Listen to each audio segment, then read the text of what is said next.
Well, welcome everybody. Good evening. Just as a quick reminder, we are following all COVID protocols and recommending that anyone attending can wear a mask. For those who do not have a mask but would like one, we do have them in the lobby. We're also keeping the windows and doors open so we can have some cross ventilation. And before we get started, this is obviously a regular meeting of the City Council. All members are present and council remarks is remote. Councilmember Shoresman, would you please lead the council in the Pledge of Allegiance?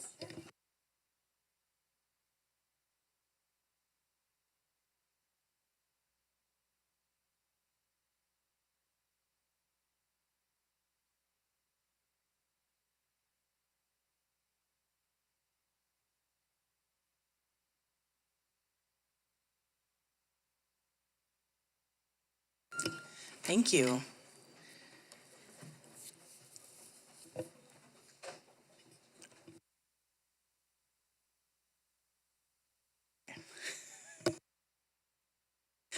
All right, so we'll do the presentation on Central Community Choice Energy with the Manager of Customer Accounts and Services, Jenna Espinosa.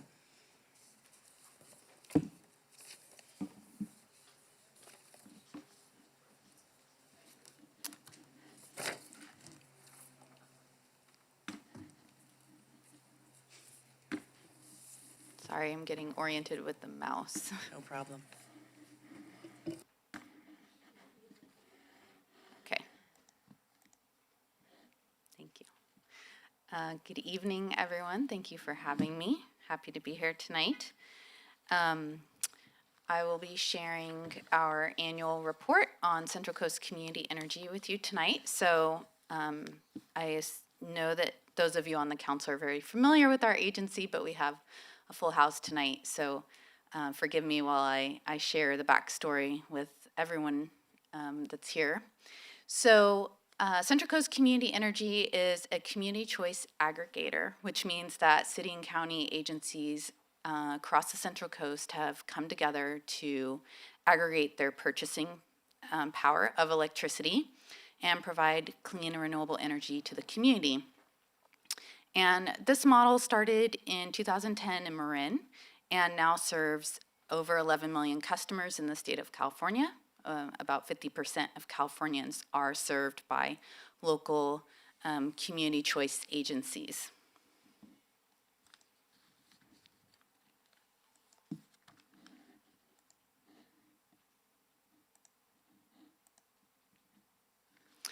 Okay, I keep mixing up my right and my left. So the way that it works is that we take on the responsibility of purchasing the electricity that PG&E then delivers to everyone's homes and businesses. So PG&E continues to maintain the bills and the meter reading and all of the infrastructure, all the poles, wires, and grid infrastructure. So the experience for the customer is seamless.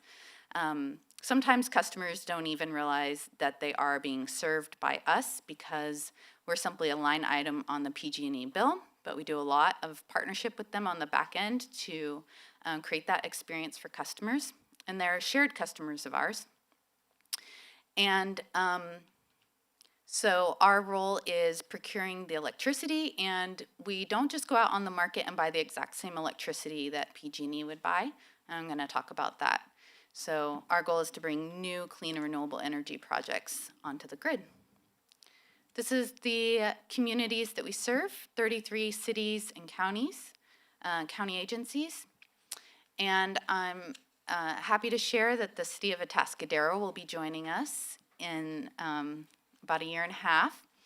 And they're the last city to be served by a community choice aggregator across the Central Coast. So as you can see, King City, Lompoc, Santa Barbara, they have their own programs, but Atascadero will be joining all of those other cities to get their energy through community choice aggregation. And maybe someday the county of San Luis Obispo might want to join us too. So we are governed by a policy board and an operations board, and San Luis Obispo shares a seat with Morro Bay and Paso Robles, so you've been rotating that seat with those other two agencies. And when Atascadero joins, Atascadero and Paso Robles will get their own seat. So then at that point, you'll just be rotating with Morro Bay, which will give a stronger voice to San Luis Obispo community as a whole. And at this time, City Manager Johnson serves on our operations board and Councilmember Marks serves on our policy board. We're also served by a community advisory council, which are volunteer community members who advise us on, try to bring the voice of the grassroots community forward on our business. So as an agency, we have a number of accomplishments. I'll just share with you that we had received an A S&P rating, and that was just renewed in the last couple months. We have saved customers across the Central Coast $50 million in energy costs, not including a 50% reduction that we did for all customers during the first 2 months of the pandemic. And in the last 12 months, or 16 months or so, we have increased our enrollment by 25%, making us geographically the largest CCA in the state, and increased our enrollment in our 100% clean and renewable option by 40%. So we are on a pathway to 100% clean and renewable energy by 2030, which is 15 years ahead of the state's goal. So many city and county agencies join our agency as a way of meeting really aggressive climate goals and that are built into their climate action plan.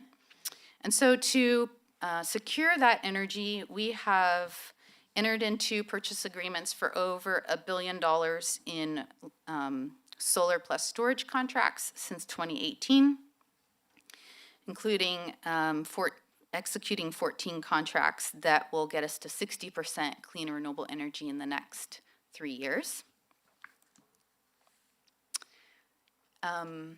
There's a little more information there about the status of our long-term contracts and just a breakdown of the different types of projects that we have. I'll just say we do have battery storage projects that are coming from Monterey and Santa Barbara counties exclusively. And then outside of that, the majority of our energy does come from within the state of California.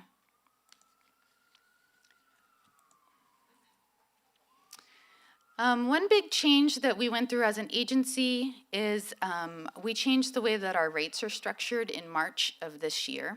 So we used to just take the cost that PG&E would set for the electricity and apply a discount. It's ranged anywhere from 2 to 7%. And in March, we decoupled our rates and set our own way of setting rate structure. So our goal in that was to provide predictable rates. In following PG&E's rates, we had to change our rates anywhere from like 6 to 12 times a year. Our goal is to really minimize that, to make it simple, and we are building in some equity elements in when we had to increase our rates in March. We set a goal of doing $100 on-bill credit for all of our assistance customers on assistance in the Care and Fair programs, and so they'll see that on their bill in September of this year. As a community, San Luis Obispo is at 97% enrollment. That's over 23,000 customers. And we have been contributing our revenue back into the community through our programs budget. So this fiscal year, that's $14.1 million that goes back into the community through grants and rebates and incentives. We have a number of programs. Our most popular one is Electrify Your Ride, which supports the purchase of an electric vehicle, an electric bike, a charger, and also the panel upgrades and electrical work that might be needed to support that. So within the city of San Luis Obispo, since October when our fiscal year began, we have contributed $163,000 to community members who are going electric. We also have supported fuel switching in the agricultural sector. We gave $15,000 to a customer to get a new piece of equipment that's all electric. We've supported $35,000 here in the city with their fleet in helping to get new light-duty vehicles. And then countywide, we've also contributed over $840,000 for affordable housing projects that are all electric as a way of incentivizing those new projects being built with electricity. So one of our newest projects is we have also taken 2% of our revenue and put it into a revenue stream for the city and county agencies. So that's $7 million this fiscal year. And so that is the support of medium and heavy duty, like street sweepers, transit buses, those types of things. And then we're also working on siting battery storage at critical use facilities such as police stations and community centers and fire stations. So if the grid does go down, we can support those services with battery storage. This year, we have continued to do outreach in underserved communities. It's a big priority of ours that we've been working hard to expand upon. And we've had a lot of enjoyable times working with farm workers and talking to them about our services. And then since we last presented to you, we also launched a vendor registry where we're encouraging local small businesses to register so that with our registry, so that anytime we're looking for new business services, they can get notified. So that could include, marketing, event space for our retreats, those types of things. So with that, I'm happy to take any questions. Wonderful. Thank you so much for a great presentation. Councilmember Marks, do you have any questions?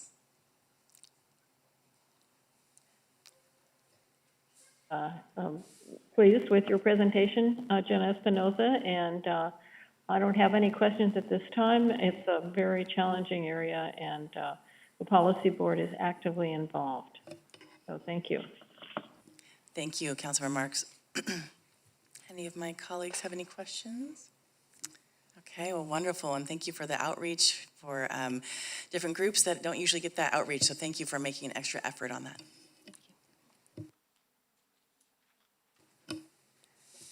Okay, next we get to do a resolution for Parks Make Life Better Month.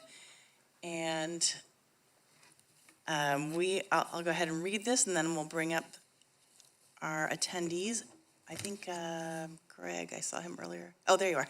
Thank you.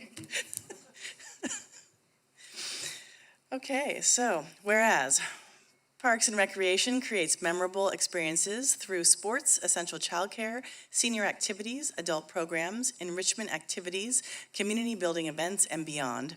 And whereas Parks and Recreation fosters social cohesiveness by celebrating diversity, safe spaces to come together, promoting social equity, ensuring all people have access to its benefits. And whereas Parks and Recreation strengthens community identity by providing facilities, services, and public art that reflect and celebrate community character, heritage, culture, history, aesthetics, and landscape. And whereas Parks and Recreation sustains and stewards our natural resources by protecting habitats and open space, connecting people to nature, and promoting the ecological function of Parkland. And now, therefore, I, Erica A. Stewart, Mayor of the City of San Luis Obispo, on behalf of the entire City Council, do hereby recognize the importance of access to local parks, trails, open space, and facilities for the health, wellness, development, inspiration, and safety of all, and declare the month of July 22 as Parks Make Life Better Month.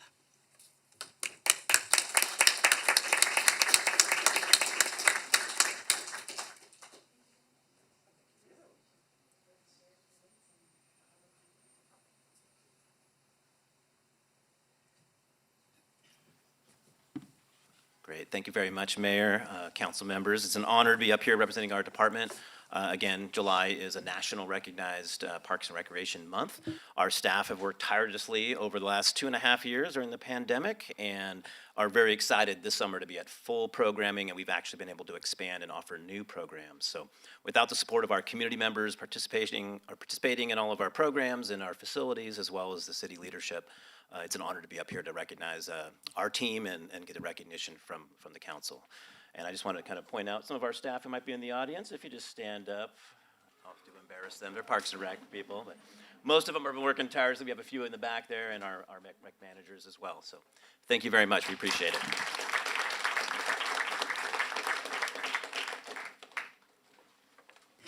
Thank you so much. All right, our next is the city manager report. City manager? Great. Good evening, Madam Mayor, members of the City Council. I've got a few updates for the council tonight. I know the public has been closely monitoring the development of our roundabout at Orcutt Tank Farm. And so you may have seen some new changes that began on June the 27th, and it was a change in kind of the travel patterns at that intersection. The graphic on the screen indicates the recommended detour. So if you're traveling essentially westbound on Orcutt Road, you can take a right and go up Orcutt Road and find your way over to Orcutt and kind of along the unincorporated area and the OASP. Those that are traveling eastbound, they don't have the option yet of turning left onto Orcutt Road, so you continue to travel straight. So construction is still estimated to be completed in August of 2022, and the ribbon cutting and public art is scheduled for September. So excited about the progress. If you've gone out there recently, you can see a lot of the asphalt starting to emerge. You can see the team finishing up a lot of the decorative paving. You can see some of the landscaping started to take hold along this area, and it's going to be an inviting gateway for the entire community.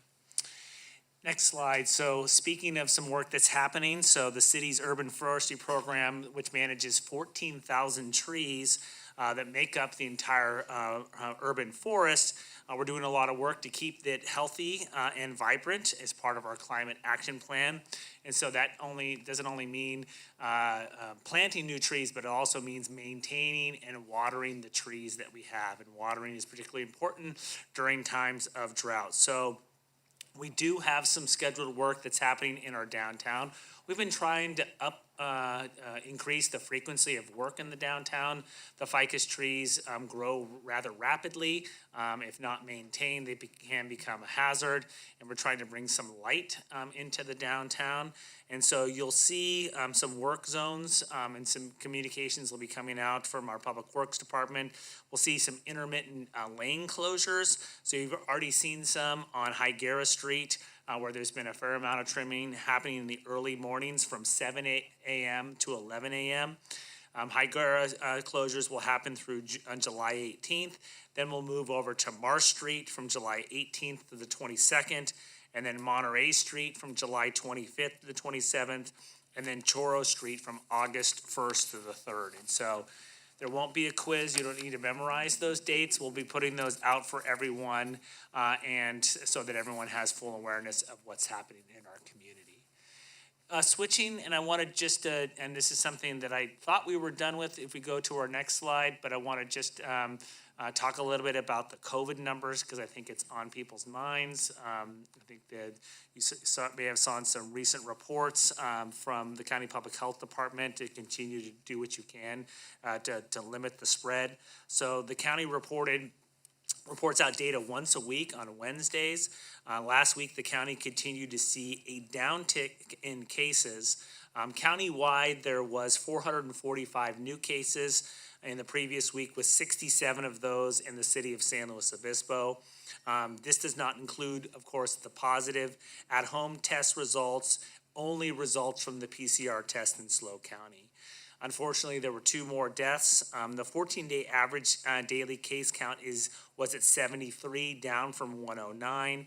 And at the 7-day average, the daily case count decreased to 64, showing a continued decline. It's also important to note that children under 5 are now able to get vaccine protection against COVID-19.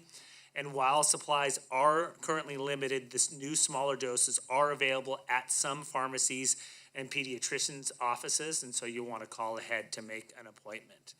I note this data, this is happening rapidly. There's some reports that there are perhaps some new subvariants that are impacting the Los Angeles area. We'll have to see, and we'll continue to update the council should those subvariants impact our region. Moving forward to water conservation resources. I know this is top of mind for a lot of the community, and California is in the midst of a historic drought. The city remains a water secure city and resilient thanks to our supply investments and past conservation. But as we know, living in California, water conservation is now a way of life. And so I wanted to remind residents and the city that we offer a lot of ways and also complimentary water saving items to help residents reduce their consumption. We have an adjustable faucet aerator, a 5-minute shower timer, which is a hit with my daughters, dual spray faucet aerator and pause valve, low flow shower heads, dish squeegees, leak detection dye tablets, soil moisture meters, which are fantastic for those that are doing gardening, and then garden hose spray nozzles. So those items can be picked up at the downtown office at 879 Morrow Street, or if you're at Farmers Market and you can stop by the utilities booth, we often have those at Farmers Market. So now shifting to Slow in Motion, which is the name that we have given the range of construction projects over the next basically 9 months. We have a lot of ambitious construction projects underway, and so we've been working with our team on really highlighting a series of neighborhood improvement projects that will boost safe mobility, replace aging infrastructure, and also at the same time connect communities and maintain our streets through spring of 2023. So it's 6 capital projects, many which are currently occurring on Broad Street in the area in San Luis Obispo. We've got street and mobility maintenance, repaving, curb ramps, sidewalks. We have the street and mobility improvements, which is currently named the Cerro San Luis Greenway Project. That'll actually be coming to the City Council on July 19th to allow us to go out and advertise for that project. We have sewer line replacements that are happening on Broad Street in Lower Ramona. And then we have a new neighborhood park on Broad Street. So the goals of these projects are to make it easier and safer to move through the area, whether in car, bike, or foot. We need to replace aging sewer pipes to prevent any messy breaks and spills. And of course, council's familiar with the area on Broad and Ramona because that's been one of our areas where we've had some constraints in the collection system. We also want to, on the bike side, connect key connection for bike routes within the community. We've heard from the North Truro neighborhood for quite some time the need to provide new recreational opportunities and a new park in that area. And we also want to, and the real goal of this tonight is really to provide accurate and responsive two-way communication about projects. So we've got a lot happening. You can see the timelines. I won't run through all of those except for the more immediate ones. You have seen already some of the work underway, the expanded curb ramps and sidewalk improvements. That's been in the Ocean Air neighborhoods, downtown in the North Truro neighborhoods. Just last week, we saw some work began in parking restrictions on Luneta, Ramona, and Verde, and on Broad Street as well. In the next couple months, we'll see street improvements in Laguna Lake neighborhoods and the North Broad Street neighborhood. And then from August, we'll have sewer replacement on Choro, Murray, Meineke. So we're getting all that underground work done in anticipation of the repaving work. So how are these projects funded? This is often a question that comes up. They're funded through the sewer fund, the water fund, our capital outlay fund, and our voter-approved local revenue measure, Measure G20, and funding that comes from SB1. So details about this are provided online at slowcity.org/slowinmotion. And you don't need to memorize that either. You'll see some information coming out with some tags that people can immediately go to the website and get up-to-date information.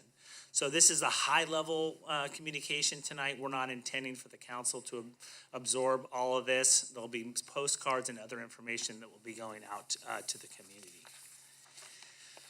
All right, and there's the map of the more immediate work. You can see that sewer replacement that will happen summer through the fall, and some of that work has already begun. And we do hope for and appreciate everyone's patience for the noise, the dust, and the heavy equipment. But this is important work to take care of our community.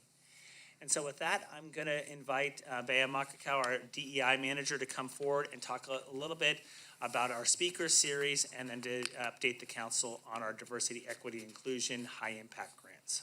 Good evening, Madam Mayor and members of the council. I'm really excited to share a little bit about these next two updates. So on June 29th last week, our Promotional Coordinating Committee, in partnership with the SLO Chamber of Commerce, hosted a Diversity, Equity, and Inclusion Centered Think Differently event. The program was funded by the Promotional Coordinating Committee to really advance the creation of more diverse, more equitable, and more inclusive events in San Luis Obispo. I had the honor of facilitating a panel of experts who really shared tactics for how to engage more diverse audiences and how to create more inclusive environments within your events. We had 215 attendees registered for a hybrid event to increase accessibility, with a mix of 30% virtual and 70% in person.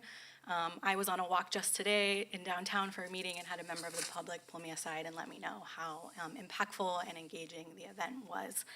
So it was really incredible and exciting. Next slide. Again, another exciting update.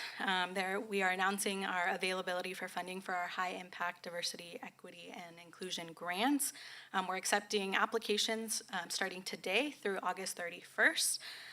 There will be a virtual grant workshop for any potential or interested organizations to attend, get their questions answered, and talk a little bit more about the program on July 27th. This year, we have $300,000 available in funding, and that's because we didn't run the cycle last year, and so to not lose that funding, we rolled it forward to have a larger one-time pot of $300,000 this year. And this funding application was really designed to uplift and support local projects, programs, or initiatives that contribute to creating a San Luis Obispo that is welcoming, inclusive, equitable, and safe. This funding is really focused on narrowing equity gaps that have disproportionately impact our marginalized community. Thank you. Thanks, Bea. Now shifting gears, I just wanted to remind the council a little bit about code enforcement. And we'll just remind the council and the community of the priorities that the council has established at previous meetings. I'm not expecting you to read all of that slide. It's essentially a screenshot of a piece of the staff report that was taken, I believe, about a year ago when we came back and confirmed the code enforcement priorities. Just in general, we are addressing a backlog of cases due to shifting priorities during the pandemic. And we have 230 open code enforcement cases. Reported violations continue to be addressed within assigned priority levels. And so we've got, a priority level 1, 2, 3, and 4, with the highest priority being dangerous buildings, dangerous utilities and materials, and the lower priorities being overgrown weeds, front yard parking, front yard fences, parking lot, and a variety of just code violations. And the council took this specific approach because they wanted to make sure that we were focusing limited resources on the highest priorities. Polystyrene, which you've heard about, is priority 4. It's a 72-hour response time. And so the restaurant has been notified in question. The council's received correspondence on, and they've issued a notice of violation to insurance compliance within 30 days. And this is the due process that's required under our own code, required under state law. Just to give you the big picture, staff has received over 200 requests for investigations in 2022 alone, and our response time is good. We're where 85% of responses are within our assigned priorities. So that means that we're getting out there 24, 48, or 72 hours. So just wanted to inform the council and the community of why we respond in a particular way. Shifting forward to our last slide of tonight, I just want to end on a really positive note that Parks and Recreation Month, summer activities, we have a lot that's happening. We have summer rec Saturdays at the SLO Swim Center, Monday meetups. If you haven't had a chance to go out to one of the Monday meetups in July and August, I highly recommend you do it. I went to the recent one at Throop Park, and the lines for the food trucks were just, out into the park, super fun. People brought their dogs, their kids. There was fun games of our super talented Parks and Rec staff. We also have other activities coming up for Junior Ranger Camp and Kid Venture Camps. And so these programs are really designed for those that maybe aren't inclined to join team sports. So we want to make sure that we have equitable access for everyone, regardless of your physical or social abilities, that there's an opportunity for you to participate. We've got youth sport fitness camps and the Junior Giants program, golf lessons and open play, and then summer adult sports. And so we're seeing a resurgence in interest. People want to get out and enjoy our fantastic parks, and I encourage everyone to do the same. With that, Madam Mayor, that concludes my report, and happy to answer any questions. Great, thank you. That's a lot of information and all good stuff. Really, just quickly, I want to make sure I understood. For the code enforcement, 72 hours, does that include like holidays, or is it actually just 72 hours, or is it just business days? It's 72 business hours. So Okay. we're monitoring if we see something come in and it's important, Michael might dispatch folks out there. But for the most part, typically if there's something that requires immediate response, it'll go into dispatch, and then dispatch, the police department will then call out a building inspector or code enforcement officer that will take immediate action. But for lower priority items, it might be, a day or 2 days before the 72-hour clock starts. Perfect, thank you. And then one last question. So did I understand that you want the public to send in names for the North Broad Street Park and the Cerro San Luis Greenway? So that's a great question, Madam Mayor. The item that you have on 719 includes 2 recommendations. The first one will be for the council to allow staff to advertise the project, which we've had, I believe, upwards of 8 meetings on. So I think we've settled on the policy and the design. The one last issue is really the name. And so the name has jumped around. I think there's been 3 or 4 different names. Staff has been calling it the Cerro San Luis Greenway. If that's not the appropriate name, then we've agendized the item for the council to give us some direction. Great, thank you. Councilmember Pease. Thank you so much.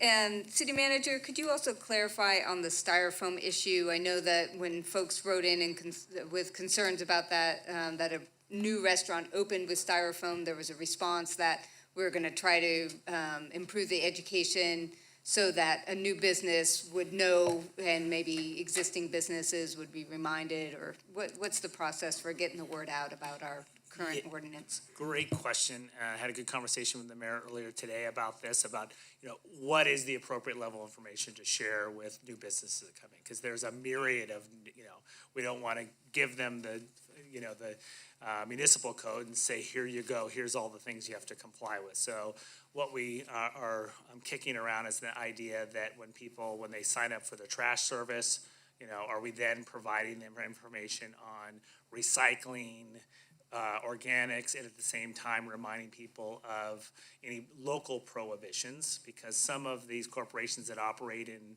the other 482 cities, there may not be the same restrictions that we have here in San Luis Obispo, and so we want to make sure they understand those.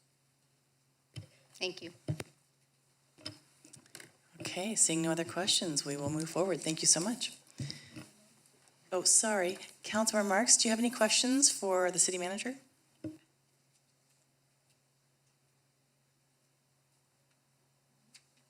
The Integrated Waste Management Authority is also looking at this in terms of all of the cities and having some kind of a welcome packet, especially for new businesses.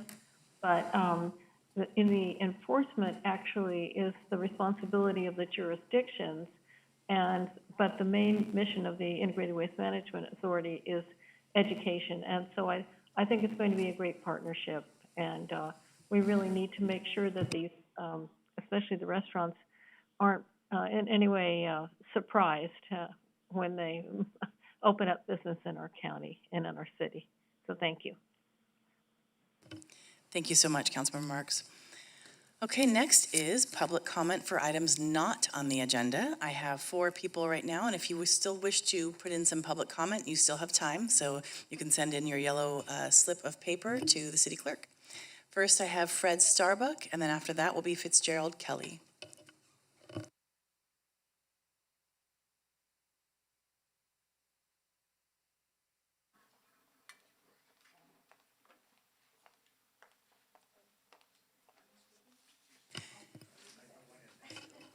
And Fred, we've moved the podium, so I just thought you'd want to know that. Okay.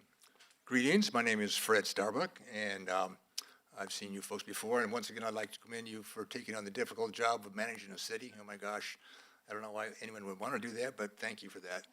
I have two main points that I want to kind of hit today, and the one is the traffic around the post office on Madonna and the new construction there, and specifically bicycle traffic combined with pedestrians. My wife and I, we live over there on Atascadero Street. We walk regularly in that area, and we were finding we're walking less and less because we have to walk looking over our shoulder for bicycles that come whizzing by at high speed. I would say maybe 25% of the bikes make some effort to slow down or honk a horn or say something to go past you. The rest of them just go by at high speed. And I can't imagine how somebody's not going to get clipped there at some point in time. And the other issue is that a lot of novel things, I guess maybe in San Luis, because my son comes from out of town and he says, "What's all this?" Of traffic and creative things that are done.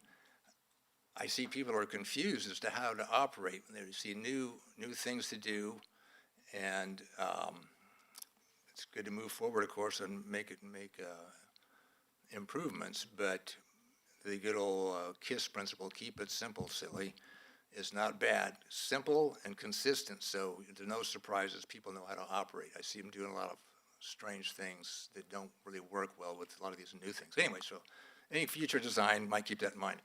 The other thing, I want to quickly make a comment about Diablo.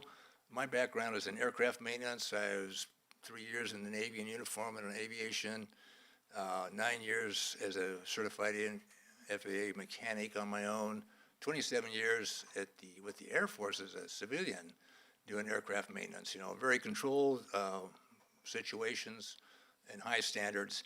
And when I retired over here, I said, you can work out of Diablo once a year doing a refueling outage.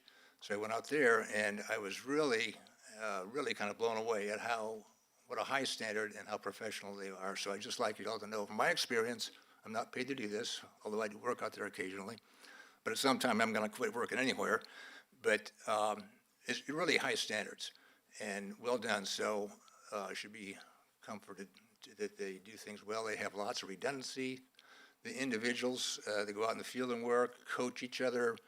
Everyone is aware of the high importance of being safe, and it's done well, in my opinion. So anyway, just wanted to pass that along. All right, thank you. Thank you so much. Okay, we have Fitzgerald Kelly, and then next will be Janine Rands.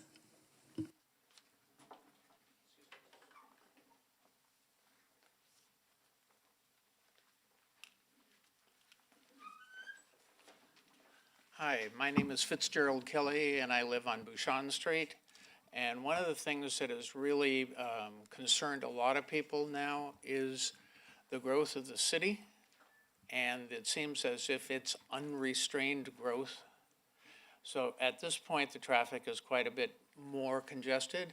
And we haven't even started to see the fill out of some of the properties and the projects which are in effect. Rigetti Ranch is still being built out. The property next to Miners is, I think it's possibly in lease, part of it is. But the other properties, which are kind of sleepers, are there's the one at Madonna is being rented out or leased out or sold, so there will be occupation there. But the other ones that are really concerning are people don't even know about the last piece of property on the ocean side of Los Osos Valley Road, close to where the car dealerships are. That is a breath of fresh air to look out over that field and then the adjoining hillside. And the article in the paper indicated that will all be filled in starting soon. There's also the property next to Trust Automation on Buckley. That has not been, not a single person lives there yet, but they're building it out very fast. And I thought it was going to be a minor industrial area there as I watched them landscape. Actually, they were just pads for plots of houses. So that's a real concern on my part. And there's the miners thing, which is an example. And then we also have the new one coming in, which is going to be self-help, which is going to be about the same size and impact as the miners' property. If you know the miners' property, that no judgment on how beautiful it is. So those are my concerns. And what I would suggest the council do is take a huge pause on approving anything more on construction. Just wait. Let's see what the people who live here, how they respond to, what is this? This is going to be a significant number of people moving in. And we are already concerned about Madonna Road and Los Osos Valley Road. So that would be my concern, my suggestion to you, is that you wait on any more improvements regardless of the pressures that are applied to you. So that would be it. And the other one was, I think that it's short-sighted to do, I guess that's it. Thank you. Thank you. Okay, next we have Janine Rands and then Paul Reese. Mayor Stewart and City Council, thank you. I'm Janine Rands, and I'm here to speak about the issue of Dave's Hot Chicken that was open house on June 24. I'm glad that Mr. Johnson just covered it. I didn't know that would be covered. One of my sons went in to pick up an order and came back to pick me up, and I said, "Where's your food?" He said, "Mom, I couldn't buy it." And I was like, wow, what happened? And he goes, "They serve only polystyrene." And I walked out after I asked if they had something else to serve it in, and they didn't. So my question is, why wasn't Dave's Chicken given notice of our ordinance? We passed this 7 years ago, to June 2016. It's been 7 years. Seriously, that we are still not paying attention, and businesses can claim they didn't know. Why don't businesses know of our ordinances 7 years later? I finally called and talked to the manager myself. I had sent texts and phone calls to city council businesses or the offices. Didn't get any reply except from Bob Hill, who was on vacation in the Sierras. And the manager said, "It appears that you're the only one who cares about this. I have people standing in line waiting to get in." Then he followed up with another impatient retort. "The health department was here and gave me a green light, so I should go talk to them." Really? Our ordinance says, and it's very clear, providers within the city of San Luis may not provide prepared food in or provide separately any disposable food container made from expanded polystyrene except as exempted. So we would expect that any restaurant business would ask, what is the product allowed that I'm going to give my product rather to customers? They didn't do their homework. Why didn't they do their homework? Any food business in California should know that we've been working on this for over a decade. Pears at Dave's Hot Chicken doesn't care. They didn't do their homework, and they're serving food as today in one of the worst food containers on the planet. So it's small comfort that I received an email from Derek Johnson saying that Dave's was granted a 30-day period in which to comply and will likely comply in a week's time when they go to restart their inventory. It's still not happening. There's plenty of resources available, even if they went to the city or to state. I did have two more. Could I? Unfortunately, your Okay. time is up, but thank you so much. AB 1276 is still not being applied. Thank you. Next, we have Paul Reese and then Betty Winholtz. Hi, I'm Paul Reese of San Luis Obispo. I wasn't planning on speaking tonight. I just happened to be downtown and know there's a meeting tonight. I have no financial connection with anything with the city anymore. I have no business downtown. I have no money interest. So what I say is no financial connection. I want to speak to a couple different things. One is I think that the council and the government here should have the policy of promote downtown San Luis Obispo, and the city as a whole will benefit. And the government should do all that you can to make the downtown economically friendly to all who live, work, and visit downtown. Especially, I'm going to talk in a minute here about the meters, but do all you can to not increase costs of the meters downtown. It's going to hurt the downtown a lot. Visitors who come to downtown bring money to spend, and the tax dollars will help benefit everything that you need. Every week you're confronted with, you need more money for whatever you need for the budget, for roads, for improvements. So if the city was a body, the downtown would be the heart. And the downtown, we need to take care of it very well. And to do not have the attitude that if you own property or a business, that is fair game for additional fees to be assessed. All of you are actually, you cannot do anything about the weather. People come here for the weather, but you can control the business climate. And you are meteorologists. You can control the business climate by controlling the cost of meters downtown.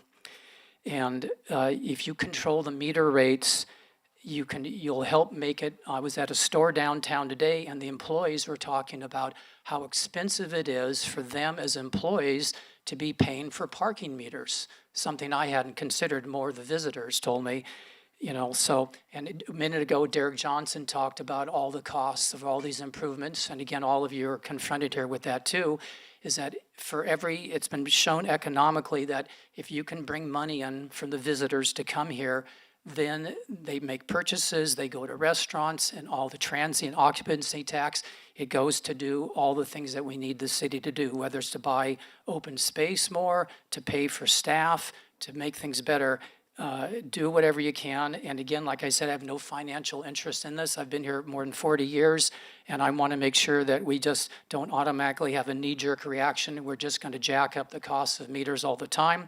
Lastly, I've seen many visitors come here very upset who get $40 parking tickets because there are inadequate signs downtown for meters.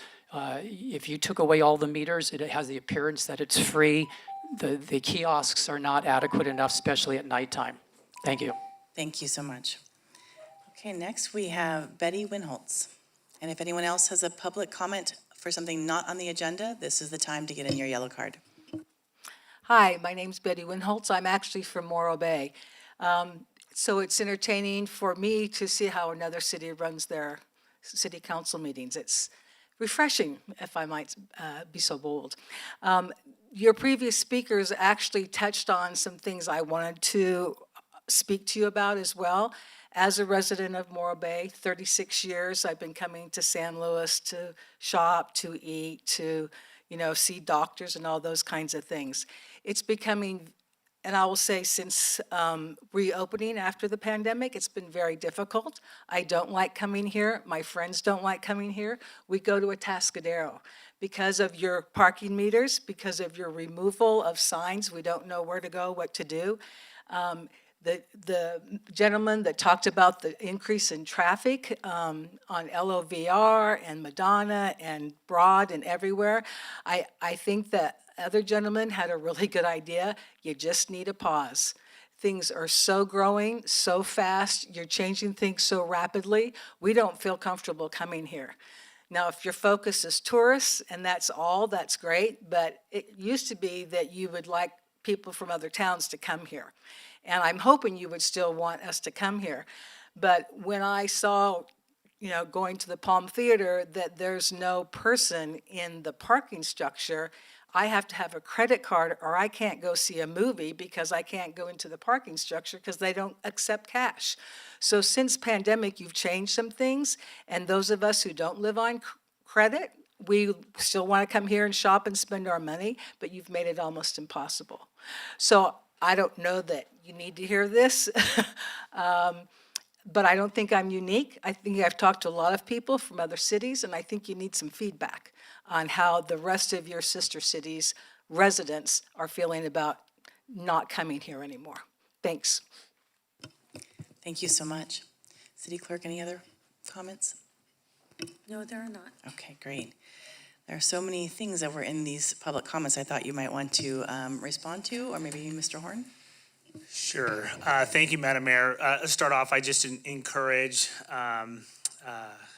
the speaker earlier who spoke, Mr. Kelly, to come speak, spend some time with Mr. Codron. Also check out the general plan annual report. I would say that we have a growth rate that is under 1%, so it's under our growth management ordinance. We have very clear policies which do constrain growth and development, and we also have state mandates for housing. And those state mandates require the city to allow housing in most places unless there are immediate health and safety issues. And with regards to commercial development, we are far below the thresholds that the council has identified. All development comes in waves, and we've seen over the last, I would say, 36, 48 months, a peak in development. I suspect if I understand the economists who are perhaps predicting a slowdown in the economy, there may be a transition in front of us. But we'll see what the markets ultimately dictate. And I think I provided information with response to Ms. Rands about our code enforcement. And then I'd invite Ms. Stanwyck to talk a little bit about our communications and our operations as it relates to the new structure, new rates, and then what we're doing to make sure people have clarity about the pay stations in the downtown. Thank you, and I do see that our parking manager is in the audience, so if I forget anything, Gavin, please hop up and correct. Actually, at your June 6th council meeting, your council adopted changes to the parking rates, as well as a host of things in preparation for building our fourth parking structure. And during the pandemic, I think it's pretty notable that the parking fund provided over $4 million in losses in support of the downtown. And that was for revenues not collected during the pandemic in support of our local businesses. At one time, there was over 100 plus parking spaces converted to parklets, passenger loading zones, and other changes intended to keep downtown vital. With all of these changes, we are modernizing our programs to make things easier on the public. We recognize that for some, it may be more difficult. Transitory times are also a challenge as we upgrade a 1950s system to a modern system. Right now, we have, I believe, 4 parking applications that you can use. I think actually the easiest way to use them instead of parking meters today is you load it on your phone and you can pay for your parking meter if you choose to park on the street. It's incredibly straightforward, and it's similar to apps that are used in our sister cities as well as up at Cal Poly. We have signage on the street to promote those. We have signs on the kiosks, and we're embarking on a ambitious communication plan with a contract communication team to get the word out about that change. There are changes in the structures which are similar so that you'll be able to drive in and drive out and pay for everything again via your phone and app and license plate reading. So we're not alone. There are many other cities that are transitioning to this. I know in San Luis Obispo, we like things the way they are, and change is hard. And it hasn't been without its challenges in our rollout, getting people used to it, as well as having success in the implementation, because we weren't able to do it all at once. We do have to phase it in. So those are some of the things we're doing in parking. I think one of the more complementary things to this effort, and to make sure that we're right-sizing, is the parking and access study that we have under contract. We'll be working on that. We intend to bring back to the council winter, I believe, the results of that study. And that will really help us govern how do we manage our parking, how do we manage our access to downtown. One other thing about employees who are complaining about their ability to park, we do offer discounted parking to employees. You just have to walk a little bit further. Those are in the 10-hour meters. And we offer to any employee in the downtown a bus pass for free. So you can take public transit, and we have over the years increased our bike parking in the downtown, so that's another mode. As a downtown employee, I walk to work every day, and it takes me 30 minutes each direction. So there are a lot of modalities that we're trying to achieve, as we also try and meet our general plan goal to reduce car traffic in the downtown. And with that, I'm going to look back at Gavin and see if I missed anything. He gave me the thumbs up, so. Well, actually, I do have a question, I know I've been able to pay cash into the parking meter stations downtown, pay stations downtown, but in the actual garages, can you pay cash as well? So you can pay cash at the parking kiosks in the structures, as well as the ones that are on street. So they do take physical payments. Great, thank you. I knew the ones on the road did, but our streets did. And I was actually surprised. I was up in, for Juneteenth, I was in Paso, and they have the pay kiosk already too. I thought they weren't going to do that so soon, so. Nope, they've had those in place for a couple of years now. It's just 2 hours free on street for them still. Interesting, thank you. All right, any questions from the council members? Councilmember Marks? At this time, I think we may want to consider some kind of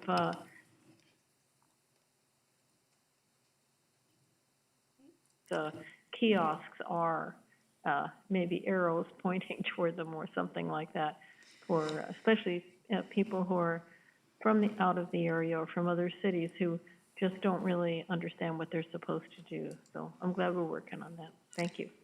Thank you, I agree. I wish there was more signage. Councilmember Pease? Yes, I just wanted to note briefly also, although we provide a staff response, a robust staff response to provide information, we really do appreciate all the comments and take those into consideration as a policy body here. So thank you. Absolutely. Thank you for coming and sharing your thoughts with us, and we'll be doing that again in a minute with the consent agenda. So now is the time where we have the consent agenda, which are calendar items that the staff deems non-controversial. And if there are any items you'd like to pull from the agenda, I'm asking my Councilmember Marks or the rest of the council members at this time. Councilmember Pease. Sure, I would like to pull the new item on reproductive freedom just for a separate vote, and that there may be comments on that item. Thank you so much. We'll go ahead and pull that item. So we'll do the rest of the consent agenda items, not 5G. And if there's any public comment on non-5G consent calendar items. Councilmember Marks, would you like to pull anything from the consent agenda? No, I was going to do the same thing Councilmember Pease did. Perfect, thank you.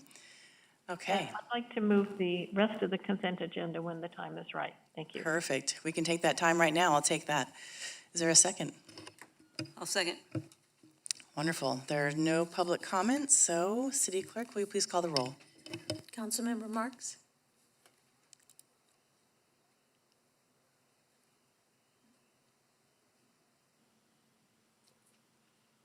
There's a slight delay. Councilmember Marks? Yes. Member Christensen? Yes. Councilmember Shoresman? Yes. Councilmember Pease? Yes.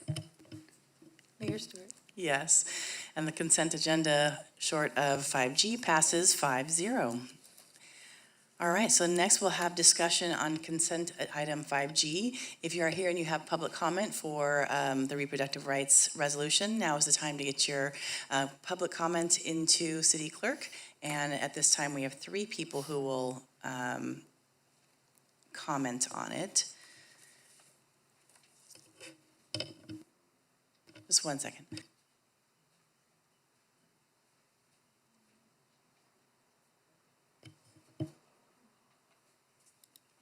Councilmember Pease. Sure. I pulled the item, but I don't actually have any staff questions. I'd be happy to entertain public comments, and then if council members have any comments as well. Okay. I do have a couple questions, but probably in the council member comments. All right. Any other questions so far for staff? Okay.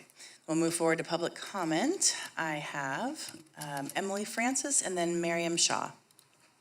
And before, as they're walking up, I will say, I am just so thankful for all of the emails and voicemails we received. We received a lot of public comments on this topic, as well as a couple of others tonight. And just, again, really appreciate the feedback from the community. Thank you, Emily. Yeah, thank you so much. My name is Emily Francis, and thank you. Green, is that? There you go. Is it going? Okay, there we go. So thank you, Honorable Mayor Stewart and City Council members. While it might be a foregone conclusion that this council will approve this resolution affirming support of reproductive freedom, the act of writing a letter and speaking publicly tonight matters. What happened at the Supreme Court in the Dobbs decision was the product of decades of collective action by a minority of our country who has focused single-mindedly on restricted reproductive freedoms. Polling shows that there isn't a single state in the country where more than 30% of the population supports a federal ban on abortions.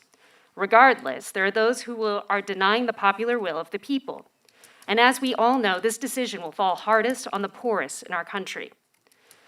Much has been said about the potential ripples of this decision.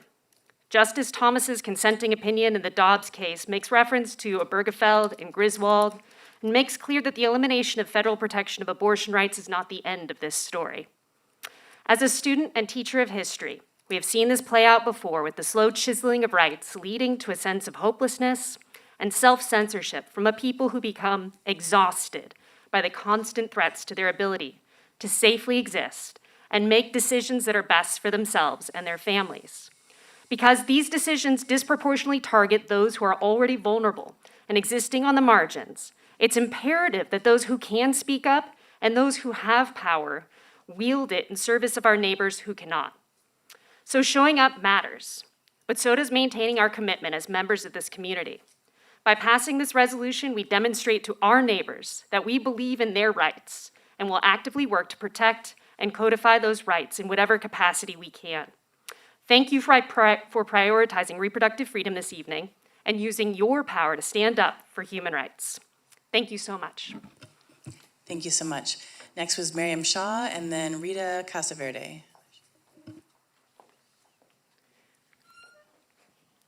Good evening, Mayor and Council members. My name is Miriam Shaw. I'm the San Luis Obispo Community Organizer for Planned Parenthood Central Coast Action Fund. Our local Planned Parenthood affiliate is proud to serve the San Luis Obispo community with many sexual and reproductive health services, including abortion. Thank you for bringing this resolution forward and recognizing that abortion is health care. As they say, all politics is local, and we are thankful for local bodies like the SLO City Council with the bravery and forethought to put these important values in writing at a time when they're under attack. As stated in tonight's resolution, women with access to reproductive health services are more likely to finish college, pursue higher education, participate for a longer period in the labor force, achieve higher paying occupations, and are much less likely to fall into poverty and receiving public assistance later in life. Make no mistake, the recent Supreme Court decision goes far beyond abortion. This destructive ruling is about who has power over you, who has authority to make decisions for you, who can control your future and what your future will be. Our rights are no longer safe. With laws moving through legislatures at lightning speeds, 36 million women, nearly half of the women of reproductive age in the U.S., plus more who can become pregnant, could soon lose access to abortion if they haven't already. We know what the consequences of the Supreme Court decision will be and who will be most affected, because we've seen abortion bans already playing out in Texas and Oklahoma. Abortion bans disproportionately affect Black, Latino, Indigenous, and other people of color because of this country's legacy of racism and discrimination. The SLO City Council is absolutely right in including this resolution as part of its diversity, equity, and inclusion goals. Also disproportionately infected, people with low incomes who do not have access to the resources and support they need to travel out of state. And while someone may question the importance of passing a local resolution, let's remember that the current Texas SB 8 abortion ban started as an ordinance in a city of only 1,600 people. While California has some of the strongest laws protecting patient access to abortion, these laws were written in a world before Roe fell. We must all stay vigilant, even in a state where patients are ensured full healthcare access, for now. In closing, we support the SLO City Council and over 80% of Americans that believe abortion should be safe and legal. Thank you. Thank you. We have Rita Casaverde, and then after that will be Quinn Brady. Good afternoon. My name is Rita Casaverde. I am the chair of the SLO County Democratic Party, and I'm also the executive director at the SLO County Diversity Coalition. I want to congratulate, the city for organizing the Think Differently event. I just wanted to mention that before going into the topic. DEI events talk at Cuesta College was enlightening and refreshing. I also want to salute Dr. Bea Makikau's facilitation. It was phenomenal, and I look forward to continue participating in more DEI events. Onto the topic, I have already sent an email supporting this resolution, but like Emily Francis mentioned, it is important to show up and show support for the resolution in a time where showing up matters. I want to thank the council and the staff that worked on amending this agenda to include the resolution, because it's never too late to stand on the right side of history. Thank you for recognizing that we all deserve our reproductive freedom, and I look forward for the city to support reproductive freedom not only with this resolution but also with further policy and your budget. Thank you so much. Thank you. We have Quinn Brady next, and after that, I do not have anyone else. If anyone else wants to, they may put in their yellow comment card now. All right. Good evening, Mayor and Council. My name is Quinn Brady. I'm a resident of Los Osos, but I work and receive all of my health care in San Luis Obispo. Your support today, ensuring SLO is a safe and welcome space to receive all types of reproductive care, including access to abortion, is an important step for all of us. We know that overturning Roe v. Wade will never make abortions go away. It will only make them more dangerous, especially for marginalized community members. Due to this country's legacy of discrimination, the Supreme Court's decision to end our federal constitutional right to abortion will disproportionately harm LGBTQ+ people, Black, Indigenous, people of color, cis women, girls, transgender and non-gender conforming people, immigrants, people of lower socioeconomic statuses, and survivors of sexual assault and domestic violence. Community-wide, whether or not one is in the position of needing this type of care or not, supporting access to healthcare of all forms for all people is a critical step to ensuring a thriving, healthy community mentally, physically, and economically. So thank you so much, Mayor and Council, for your leadership to bring this forward, and what I hope in advance will be your support of this resolution. And also thank you to staff for your quick and thoughtful work to bring this resolution forward. And thanks to my kids for sticking it out with me. Your leadership is so important and appreciated, and I value your service. Thank you so much. Thank you. I did have one question for staff I forgot to ask earlier. City Manager, did you have the clarification for the 54 years in California versus Roe versus Wade 49? I believe, Mr. Postman, if you could come up and talk a little bit about where we got that fact from and just help the council understand that, because it's the year discrepancy between Roe versus when it was enshrined in the California Constitution or California law. Sure. California enacted a right to privacy that preceded Roe v. Wade, and that is where that basis comes from in that fact, and there's court cases that also affirm it. Perfect, thank you so much. No problem. And then I don't know if this is really for staff or for council, but there were just a couple things I wanted to see if it could change in the whereas number 6 on page 97. Whereas women with access to reproductive health services are more likely to finish college, pursue higher education. I'd love that to say pursue and complete higher education instead of saying finish college and pursue higher education, because some people would like to go to trade school or other types of education. And then that same sentence, participate for a longer period in the labor force. And I would like to say, see after labor force, for economic stability, career growth, and self-sustainability. Because it's not just about being in the labor force, it's about being self-sustainable and being able to make your own choices in your own life. So, all right, cool, great. Any other questions or comments? Oh, yes, thank you. Councilmember Marks, do you have any questions or comments for us on the reproductive rights? Yes, I just want to say that I wholeheartedly oppose the Dobbs decision. I think it was very poorly reasoned, and what it has done is really to strike a very cruel blow to women in our country, but also to families in general. I'm of the generation that I was a teenager when abortion in California was illegal, and my best friend in high school nearly bled to death because of a self-induced abortion.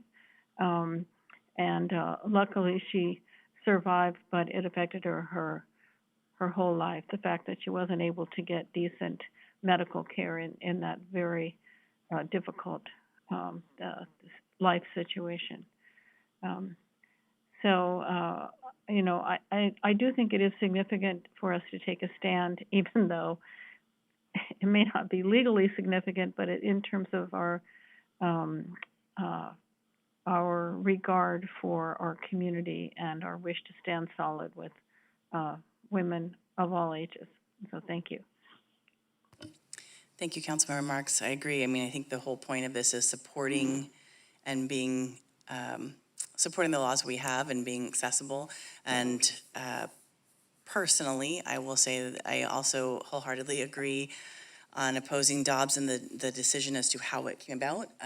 Seeing so many issues, I mean, so many rights are not literally written every single part in the Constitution. And so if we're going to depend on that, then we will see so many other rights be chipped away, as some of our public commenters have said.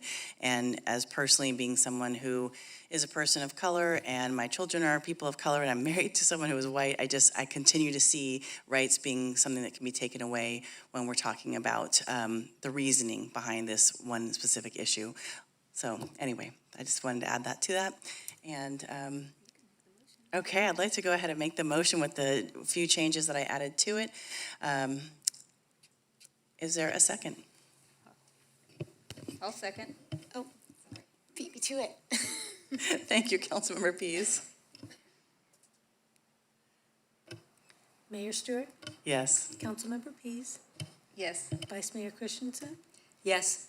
Councilmember Shorsman, Yes. Councilmember Marks. Yes. Motion passes 5-0. Thank you, everybody. Okay. All right, we're going to take a quick break before we go into the parklet discussion. So we'll see everyone back in about 10 minutes. Well, thanks, everybody. Welcome back. Next, we have the public hearing item before us to introduce an ordinance to amend Chapter 5.50 and 5.51 sidewalk cafes and parklets. Thank you, Adam and Fukushima and Matt Horn.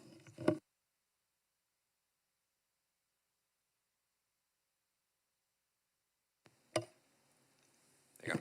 User error.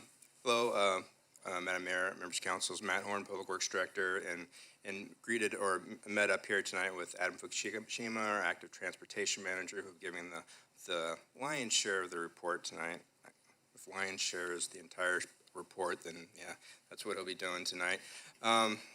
So tonight we're going to talk about parklets, kind of some design guidelines for parklets, some municipal code revisions for parklets, and some fees. I think fees will likely be the lion's share of our conversation tonight. And so this is making a temporary effort permanent here in the city. We've received feedback from our temporary efforts to mitigate some of the economic impacts of COVID-19 that some of the businesses and community members kind of felt it was appropriate to make it permanent and make it a bit more refined. So that's what we're here to do tonight. We'll go through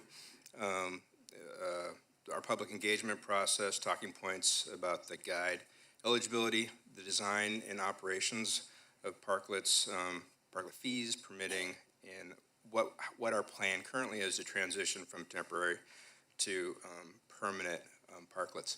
And as we talk about parklets, one of the kind of key concepts that we need to have here as the community talks about this space that we're talking about is the community space. It's public space. It's available for all users. And so now we're talking about carving this up and using it to both promote private business and kind of activate the downtown.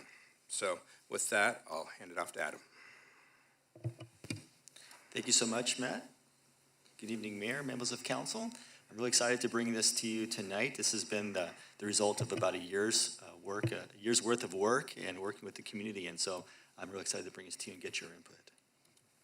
I'll start with the staff recommendation, and that's to introduce an ordinance of the City of San Luis Obispo, amending Title V on licenses, permits, and regulations of the municipal code to amend Chapter 5.50 and add Chapter 5.51, and also to adopt a resolution of the city to adopt the outdoor dining guide and adopt new fees for parklets, sidewalk cafes, and tables and chairs permits.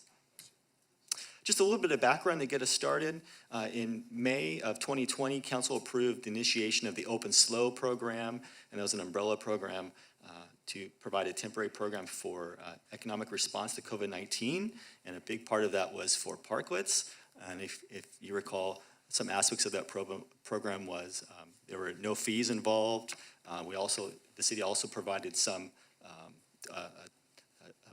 temporary parklets to get businesses on their feet, and it also had, we try to have very relaxed design standards and operational requirements, just to provide as much economic help as possible during the heart of the pandemic as we were dealing with it. And then in July of last year, council held a study session and directed staff to transition from this Open Slow program to a permanent one, and to bring it back to council for approval with a framework for a permanent program as well as a use fee. Okay, I want to go over some of the public engagement we did, and we did a lot of it, and I really want to thank our partners who were involved, especially we had forums with Downtown SLO as well as SLO Chamber. They really put a lot of effort into helping us really gauge the business community. We really learned and appreciated the diversity of opinions that there is in the business community as far as parklets are concerned. We also had a public workshop at the SLO Library where we geared this discussion more towards the general public and what their concerns are and wanted to hear from them. We had direct correspondence with current and past parklet and sidewalk dining permit holders, and have continued that all along the way until even till tonight. We've had social media engagement and interviews with local TV and radio to get the word out about tonight's hearing.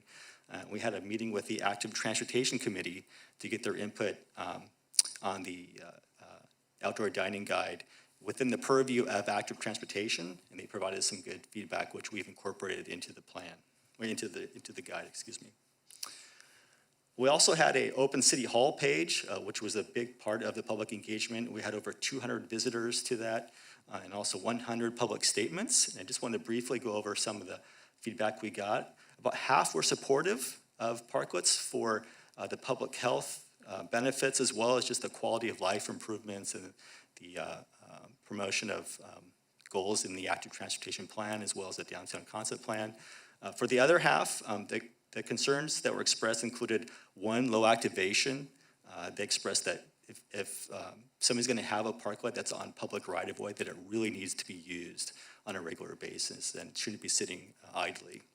We heard concerns about parking revenue loss, especially with the desire to have the new parking garage that we're planning for. We heard concerns about downtown parking loss. Also concerns about encroachment into neighboring frontage, fronting neighboring property, and we've included that into the plan. I'll get more into that later on. And also the need to charge fees for use of public right-of-way. Since it's been free of charge for the last 2 years, we heard loud and clear that transitioning to a fee needs to happen relatively quickly. Okay.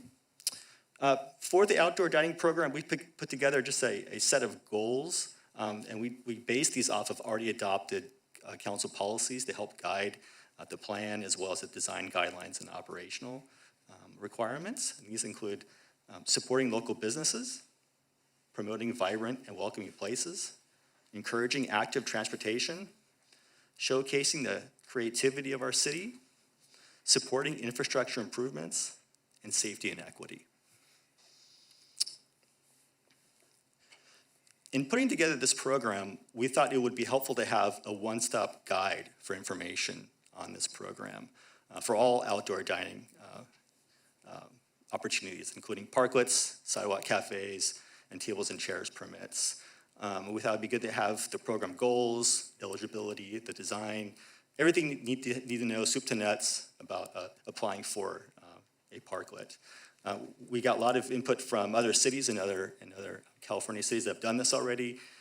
We used our own experience from the Open Slow program, and we also consulted professional organizations, including NACTO, Caltrans, and even our own active transportation plan design guidelines, which has some recommendations on parklets. Okay. Before I go further, I thought it'd be good to just define what these three types of outdoor dining that we have in the city. So if you look at tables and chairs permits, that's quite simply what it is, just tables and chairs on the sidewalk that you can open up in the morning. And you can have your table and chairs, and then at night you need to take it away. What's different about this program, what separates this from all the other ones, is that you cannot have alcohol in a table and chairs permits per the ABC license, which alcohol is regulated by the state, and so they require a delineated space for alcohol. And so since there is not one, that is what makes the tables and chairs permit unique.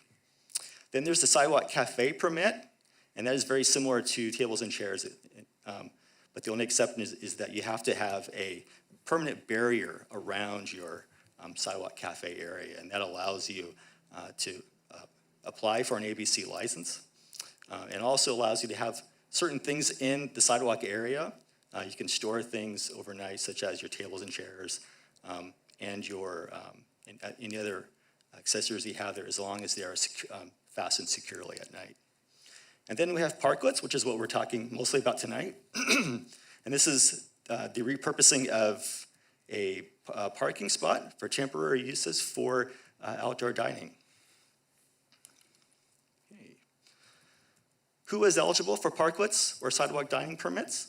One is a fronting property owner using a space to expand outdoor dining for private uses. The other is for nonprofit and community organizations for non-commercial uses. And I wanted to draw attention to the second use. One of the public comments we got was from Alan Cooper, who was asking about is there opportunity for the city to provide parklets for general use by the public, and this second use here is what provides the opportunity for that to happen. And that would be through a nonprofit sponsoring that. Okay, where can we have parklets? This would be on streets with a posted speed limit of 25 miles per hour or less, with on-street parking. And that speed requirement is really for safety reasons. We really would worry about the impact of high-speed traffic being near a parklet zone. How? So in coming up with our parklet program, we tried to come up with design guidelines and operational requirements that really try to find a balance between parklets with stronger construction and aesthetic features, while also offering a level of design flexibility and creativity. So it's really about finding a balance. We wanted to have certain parameters that are required, but also have the flexibility to allow for creativity. And so we tried to find that balance, and we noticed in other cities they were trying to find that balance as well too. Okay. I'll give some highlights of the design standards. We have standards for structural and materials. One thing I'll mention is that we allow only wood or metal as far as a material. There's a question that came in from the public comment about what kind of materials are allowed. In the guide, it mentions wood or metal. There are structural requirements as far as being able to withstand the impact of an errant vehicle from the side or from the front. We have ADA requirements that we'll be instituting, including and very especially for the deck surface and for the slopes. And also elements to promote safety around it. So, for instance, required buffer zones, barriers, and visibility to promote visibility. One thing that we're also proposing as well as too is that no encroachment into a neighboring frontage without consent. This is something we heard from the public input that there were concerns from other businesses, particularly ones that may not be restaurants, and they wanted to make sure that if their parklet was going to extend it to their property, that it was only with their consent. So we made sure to include that into our design standards. And then fifth is the inclusion of bike parking, with parklets removing 2 or more parking spaces. And this is a goal that was solicited in our active transportation plan and echoed by our active transportation committee. And plans are encouraged. This is, if you notice in our guide, we have in our appendix, we have a example plant palette that really shows some of the plants that we think really work well in a parklet environment, the ones that don't require a lot of maintenance, don't grow too high up, don't have visibility issues, but we really want to make this a beautiful space for people to dine and also to reflect the beauty of our downtown. Okay, just some highlights of the operating requirements. One of the, another point of feedback we got was there was trouble during the pandemic of going through a parklet area. So there's a concern if you need to go through it, you shouldn't have to face a lot of turbulence, have to zigzag to get through. So we've made the requirement of not having any host stations or cleaning carts or even any queuing areas in the sidewalk area. All of your features need to be in the parklet. Related to that too is the requirement for having 6 feet of clear width for passing foot traffic. Before the pandemic, our requirement was 8 feet. During the pandemic, we went down to 4 because we were trying to be as flexible as possible. But going forward into a permanent program, we'll be requiring 6 feet of space, and this is really because the ADA requirement is 4 feet of space, but that doesn't really provide any wiggle room. So if there are any tables that get shifted, if there's anybody standing in the way, if there are any patrons there, that actually would be an ADA violation. So we think the 6 foot of space really gives us that kind of breathing room for ADA requirements. Another thing we heard was from the fire department about tents and easy-ups, about the problem with fire issues and also how they can just be picked up in the wind. It can be safety issues. Maintaining cleanliness, which is another point from our public feedback.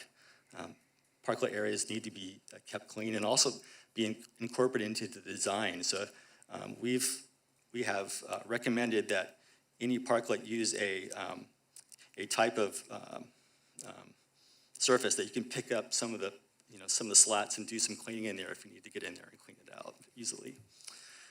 And then the last thing is required activation. We heard during the public input that, these things should be used, not just be sitting idly. And we had a hard time defining what is activation. And so we I think what we're trying to find is a balance between community needs of having these activated, but also balancing that with the needs of restaurant owners, and especially now since there's a lot of them are still dealing with staffing concerns and challenges. We want to find something that was sort of a middle way. So we proposed 5 days a week and 4 hours a day. This is sort of like the general rule we're trying to follow. We know that there may be sometimes during inclement weather that they may not be possible, but I think this is what we're expecting to see sort of on a general basis. I'll get into a little bit of the dining, the use fee. Actually, I'll get a lot into it, but sidewalk cafes, I'll start with that. During the pre-COVID, the rate was $1 per square foot, and we're recommending that we stay with that $1 per square foot per month, and also keeping the one-time application fee of $908. And then also per council direction, as far as the tables and chairs is concerned, we're recommending the establishment of a use fee for that as well, and staying at the same use fee as sidewalk cafes. But we're not proposing a application fee, since the administration of this program is pretty simple, and we don't think an application fee is really necessary. Okay. Use fee for nonprofit and community groups. We're not recommending a use fee for that, and we think that that is a good opportunity to provide more public use of parklets. We think they should be exempt. And I wanted to mention an example here of how this could work. This is from San Francisco. This is the Exploratorium, and they did a exhibit on sustainable water use that we thought was really interesting. They partnered with, I think it was the local Boys and Girls Club. They actually designed and built the parklet. And then the exhibit itself featured some rain harvesters and some other exhibits that you could interact with and learn more about sustainable water use. And so I think this is a good example of what could happen in San Luis Obispo. I could easily see a Cal Poly engineering or architectural class taking this on to build a parklet, and then partnering with perhaps a Museum of Art or Children's Museum or another nonprofit organization for a public use in the downtown area. There also is an opportunity for nonprofit use if they wanted to provide just tables and chairs and picnic area, if it's also desired. Parklet use fee. Per council direction, we're establishing this use fee to recover city costs, and I'll go over each of these costs individually. They include the weekly manual street sweeping, parking revenue loss, permit administrations and inspections, and tree trimming over the parklet area. Weekly manual street sweeping. This has to be done because a street sweeper does not fit or doesn't really work when you're doing a parklet. And so what this involves is using blowers as well as a sweeper to come by and pick up that area. And so it includes personnel, equipment, and mobilization that has to happen. And this is an annual lump sum cost of $39,000. So this doesn't matter whether we have 10 spaces that we're sweeping for or 50 of them. And so we made an assumption that there would be at least 10 spaces for parklets. And that is why this cost looks perhaps significant to some folks. But if we looked at what we have right now, we have 50 parklets. That cost could be lower per space. And so if council is looking for some wiggle room or some areas to reduce the cost, they could look at some other assumption. They could either look at assuming that 50 space or somewhere in the middle between 10 and 50. Okay. Parklet use fee. The revenue loss, parking revenue loss. We estimated that the annual cost is $4,000 per space per year. And the reasoning behind that is the range of the parking in the downtown ranges between $3,500 and $7,500. but there are only a few spaces in these highest or lowest rates. And so we calculated that most of these are in the $4,000 range.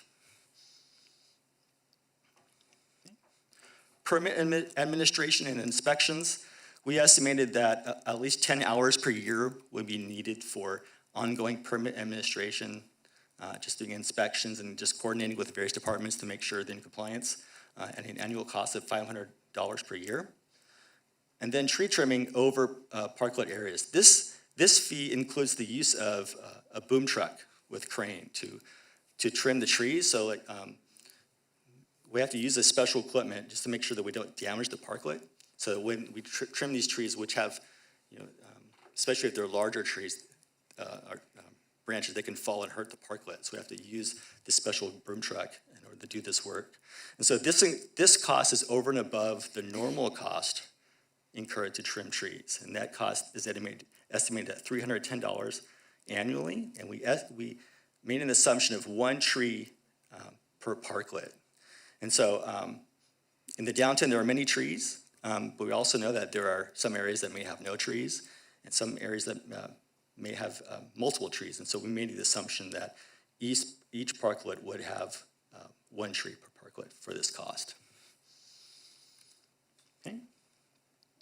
So when you put it all together, the cost for this manual street sweeping, the parking revenue loss, the permit administrations, inspections, and tree trimming adds up to $8,710. And when you look at the cost per square foot, that's $54 and some change. And that's based on an average parking stall size of 160 square feet. Most of our parking spots are 8 feet wide by 18 to 22 feet, and so we average that out to 20 feet. And this is the cost that we came up with. And staff's recommendation with this would be to set the parklet use fee at the full annualized cost to recover maintenance costs and the ability to fund the planned Cultural Arts District parking structure. Okay. I want to talk a little bit about the phasing in of a parklet use fee. We heard from the study session last year that it would like to phase in this use fee incrementally just to allow for ongoing economic recovery from the pandemic. And so we proposed to have the fee start at 50% from January 1 and have that go on to January 30th. And then starting in January 1 of next year, the use fee cost would go to 100%. And then beyond that, the use fee would increase based off of the consumer price index and be tied to that going forward. Okay. One-time application fees as well. This fee is used for sort of that one-time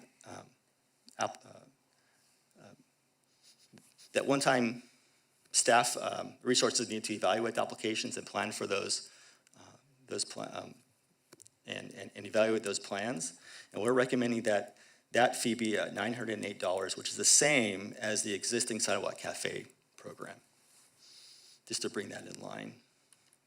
Okay, so putting it all together, when you have all 3 programs, the parklet program with the application fee and the use fee starting at half of at 50% for the first 6 months, and then going to the full fee after that, then you have the Sidewalk Cafe fee with the same application fee and the $1 per square feet, $1 per square foot per month, and then you have the tables and chairs with no fee and the same Sidewalk Cafe fee. Fiscal impact, I want to talk a little bit about this. We currently have 50 parking spaces occupied by parklets, and the annual cost to the parking fund we estimate is $264,000 if all the parklets remained. And staff is recommending the full cost recovery for this fee for the first 6 months, as I mentioned, for the ongoing recovery due to COVID-19, as recommended by the council. However, if council desires, it may begin the program at the full fee at the beginning, or it may stagger it further. It may decide to take longer to make that phase approach in if it so desires. Where would the fees go? Staff is proposing that the fees be collected annually and appropriated to the parking fund and maintenance needs with council adoption of each financial plan. I'll talk a little bit about the permit process. For all the outdoor dining options, the workflow process is proposed to be similar to the applications for minor or major architectural review as updated in 2018 in the municipal code. And depending on the complexity of the proposal, most of the applications will be reviewed by Community Development and Public Works, but if there are any elements regarding electrical devices or vertical structures or roof, we'll also route this to the fire department. Okay? Notifications, approvals, and appeals. Notifications will be sent out to both sides of an affected block where they're proposing a parklet. For approvals, we're proposing this to be granted at the administrative level by the Community Development Director. And the director will have the discretion to bring this to the ARC or the Planning Commission for a recommendation, depending on the complexity before the director's decision. And as far as appeals go, we're proposing that this be considered by the Planning Commission, and we're not recommending second appeals to the City Council. Transitioning to the permanent program. Upon adoption of this program, we'll need a little bit of time to transition all the interested businesses to the permanent program. And this is something we've been putting a lot of thought into because we know that all of these applications will be coming all at once. We don't want to be able to process these in an adequate way. And so we'll need the time to prepare the application materials. We estimate that these will be ready by the end of August. We'll have this application package ready. And then we'll need time to coordinate with the businesses and process those applications. And then on the flip side, there'll be time needed by the business owners to look at the application, decide if this is right for them, ask us questions, as well as work with an architect or a contractor to see what they need to do, as well as perhaps coordinate with their adjacent property owners if they need to get their consent. Okay. I'll talk a little bit about how this works for each program. So for the existing parklets and sidewalk dining holders, I guess, who are out there now, they will need to submit their application by October 14th, and they'll need to pay the application fee. We heard from numerous partners that people like to see some skin in the game from those who are applying, so we are recommending that fee be included and be paid by October 14th. And we're also recommending that if we don't receive an application by that time, and you have an installation, that we will be working with you to remove that within 2 weeks. And that's intentional, so we can remove those before the start of the holiday season, where there isn't really any construction going on in the downtown area. And if the permit is approved, we will give them the green light, and they'll be able to start their improvements within 30 days. And we're recommending that those improvements be made within 60 days. We made the 60-day requirement a little bit longer, just because we're heading into the winter period. We know that we're hoping that there may be rain or other things that make it a little harder to just build on time. And then paying the use fee starting in January of next year. For sidewalk dining permits, they were issued before the open slope program, so no application is required. We already have reapplication. But we will need to maintain your current insurance and comply with the new operating requirements. And you'll need to start paying your use fees starting from January 1st. For new outdoor dining applications, you'll need to submit, well, you won't need to, you're able to submit your application anytime. And if your permit is approved, you need to initiate and complete that construction within 60 days. And then paying your use fee at the same time, which is January 1st. And then over and above all that, we've also recommended that very soon after adoption of this program, 2 weeks, that for any existing parklets that are there that are not complying with the accessibility requirements, that we'll be starting to work with them to make sure they come into compliance, just for the ADA needs that, and some of the violations that we have seen. And then just lastly, I wanted to mention amendments to the Sidewalk Cafe ordinance. We'll be updating the review, well, we're proposing updating the review and appeals process to be consistent with the proposed parklet program. We're including a use fee for tables and chairs, as I mentioned, and we're also proposing some minor revisions to the Sidewalk Cafe ordinance language, just for clarity and consistency with the parklet program. And with that, I'll end with the staff recommendation, but before I do that, I do have some agenda correspondence that I just wanted to respond to before getting to the discussion. One of the comments we got was for the Chamber of Commerce, asking for off-the-shelf plans that could make it maybe a little cheaper and maybe a little faster for applicants to move forward with their parklet. We are totally supportive of that, and we believe in, we actually are moving forward and trying to come up with a list of a couple of off-the-shelf plans from some third-party vendors that would fit our design and operational requirements, just to make that a little easier. There's a recommendation for a simple intent application with the fee. To that, I'll respond that we intend to move fairly quickly with this program. By the end of August, we'll have the application come out. We'll start working with applicants. We'll actually start working with them before that. Once these design guidelines and operational requirements are approved, we'll start working with the current parklet owners to let them know what those are.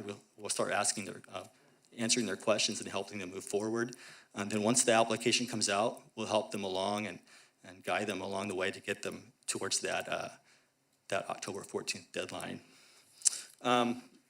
There's a question about bike parking or the buffered zone as part of the fee calculation. We recommended the bike parking as it is included in the active transportation plan. It's something that should be included as a parklet amenity. But if that's something that council did not want to include, either as part of the program or part of the fee calculation, that is an option that you have to remove that if you so desire. For the buffer zone, we wouldn't recommend taking that away from the design guidelines, but if you wanted to remove that from the fee calculation, that is we say that is your option.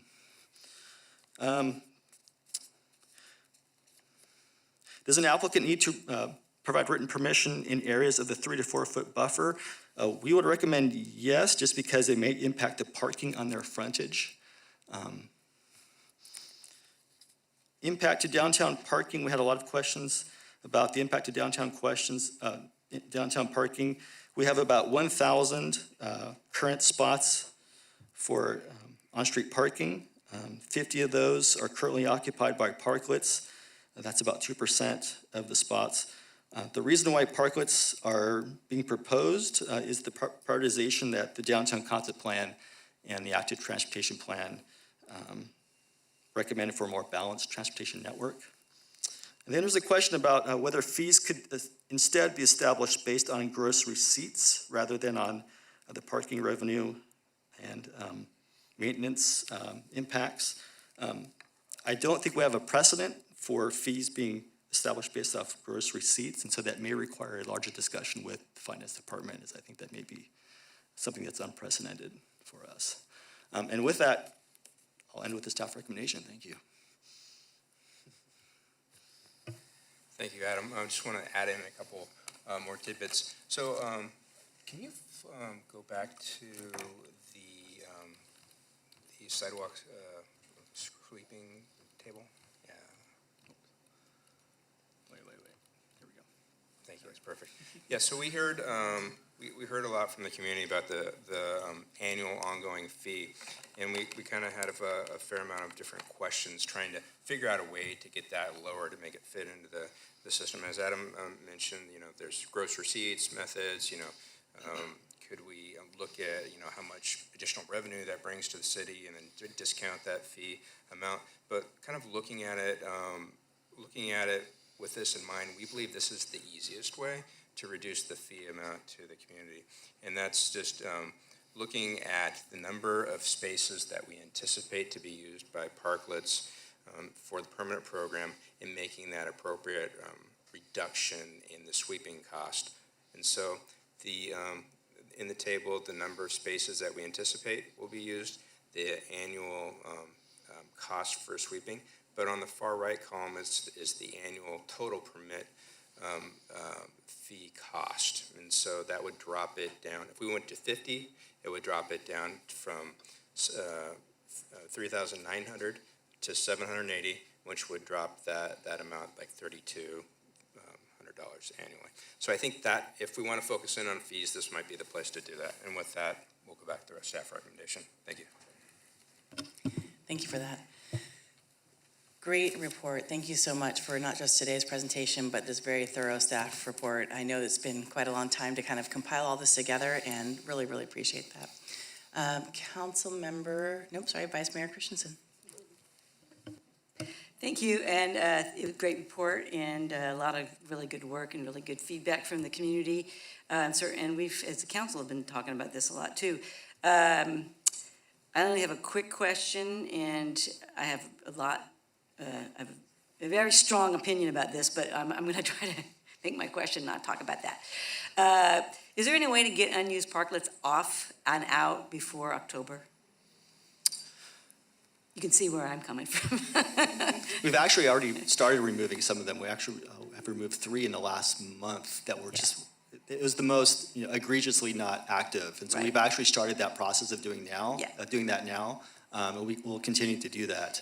I mean, my opinion is that that our parklet people certainly know about parklets, and we already had a survey last summer that said some of them are not willing to pay anything and not willing to pay much. And so, a lot of them are already gone, but we kind of know who's interested and who isn't, and the ones who aren't, get them out of there.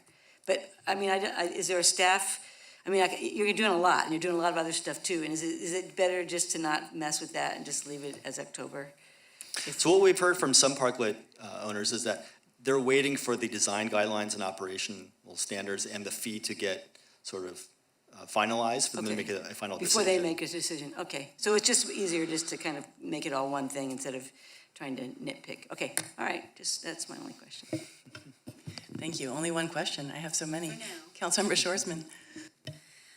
Well, I only have a couple too, but I had agenda review today, so I got to ask all my questions earlier.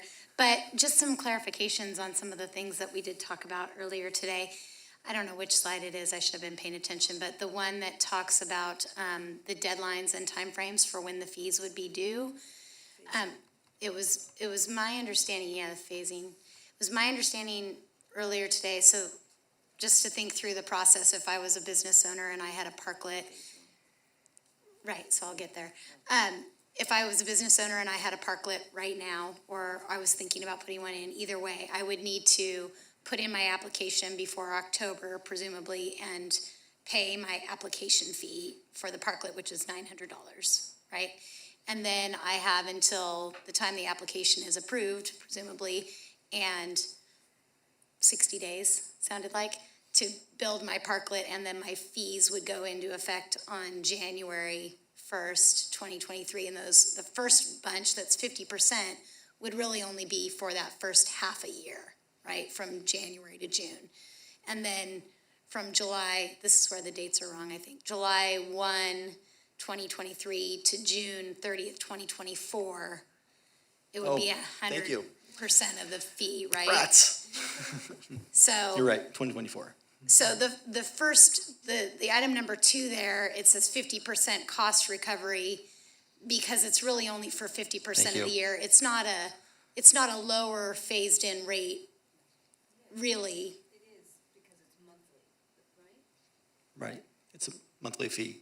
The monthly fee is half. Okay, so for the first 6 months, it really would only be half of what it would be for the 6-month period or for the full year period. Do you see what I'm saying? I did the same. Okay, I asked earlier and I didn't quite get that. Okay, so it is actually a phased-in approach. Okay, thank you for clarifying that. And then with a parklet that is 2 parking spaces or more, where the guidelines, I don't know if it's appropriate to say require, but the bike corral, how many square feet does that space take up to create that bike corral setting? So we don't have a standard width, but we generally look at like 8 by 10 feet is enough. Really, you can get a bike in and out and not have any conflicts with other bikers coming in and out, and also traffic. I think that was it for now. Thank you. Certainly. And also, sorry about the slide. My apologies. It's okay. Everyone makes mistakes. It's all good. Councilmember Pease.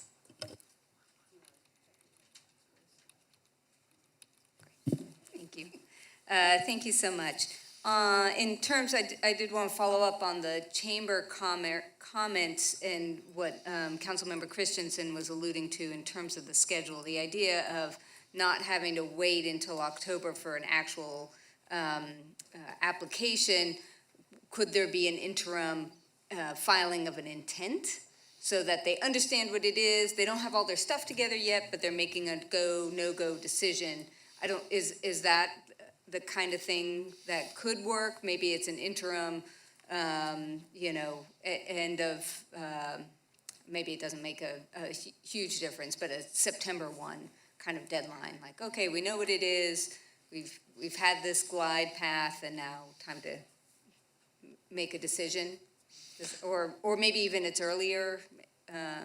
That's what I was kind of hearing what you were asking for. Right, well, yeah, or at least, and maybe it's end of July or something.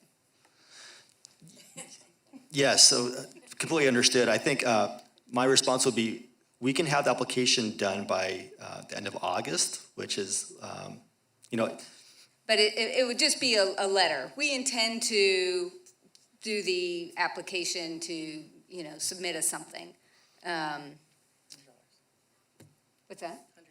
$100? Yeah, maybe there's a fee, $100, hold our place type of thing.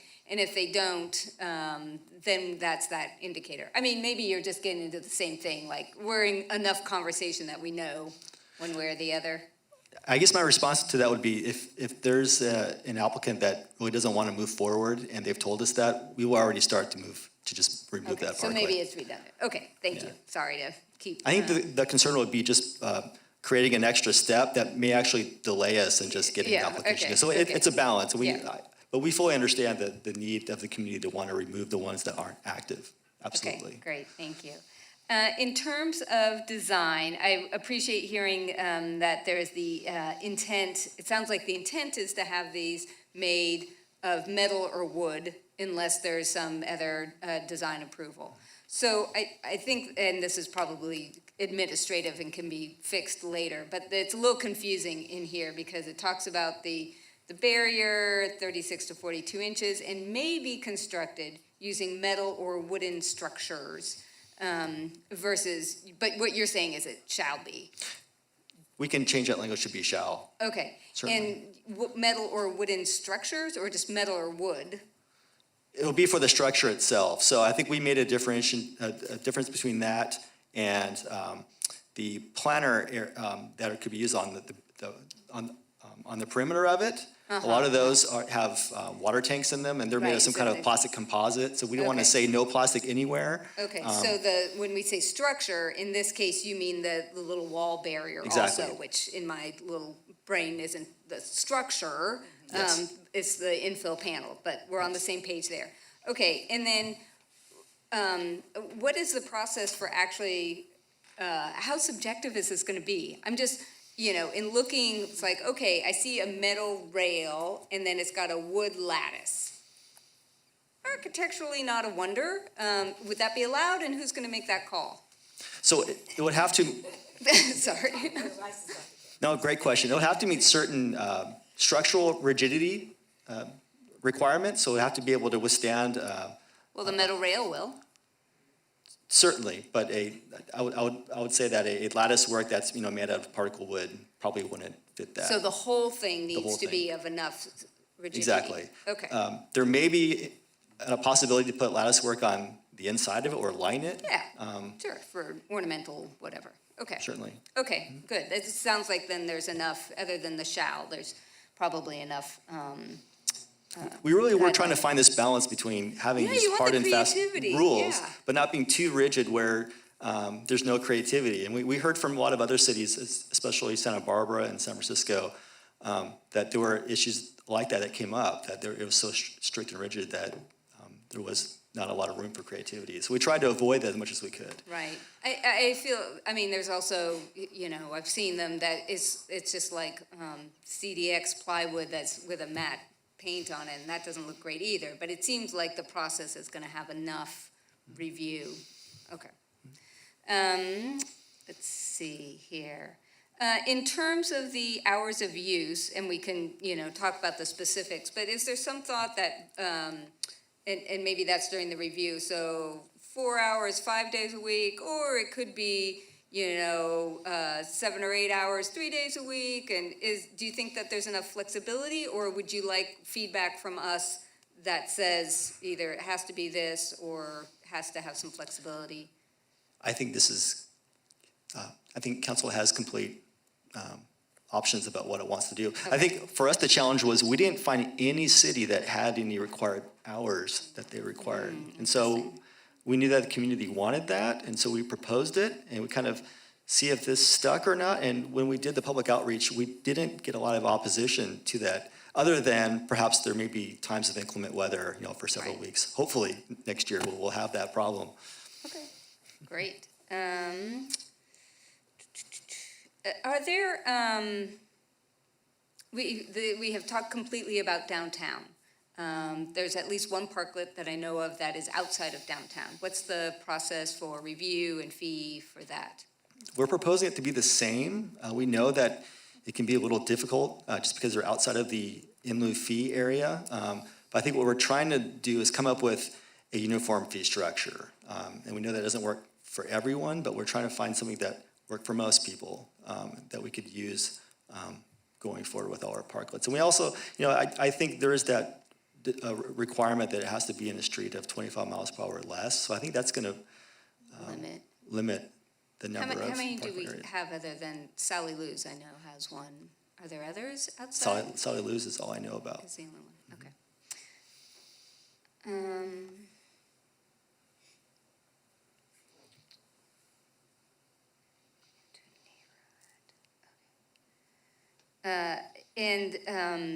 I remember when we developed the parklet program in the first place, and we were kind of like throwing it wide open, like, hey, if you are an office and you want to have your conference table out there, you're retail and you want to have your shop, or I assume there was never kind of follow-up interest for anyone other than any business operation other than dining.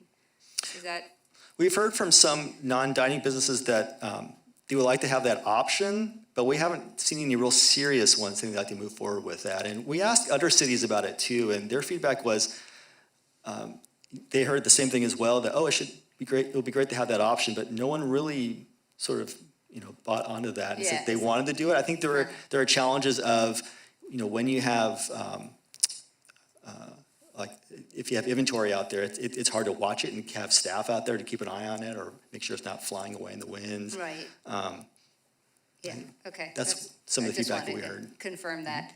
And then in the nonprofit use, I appreciate kind of the examples of how that might go. It sounds like those uses that you were sharing were kind of more a limited duration. Is that kind of how we're imagining that you kind of take it over for a week or a month or I think it could be that way. It could be longer as well too. I think it all depends on the longevity of the structure. If it's something that needs to be done cheaply, it may not last that long. And maybe if it's with a campaign of a museum that only lasts several months, that probably would be the most appropriate use of that.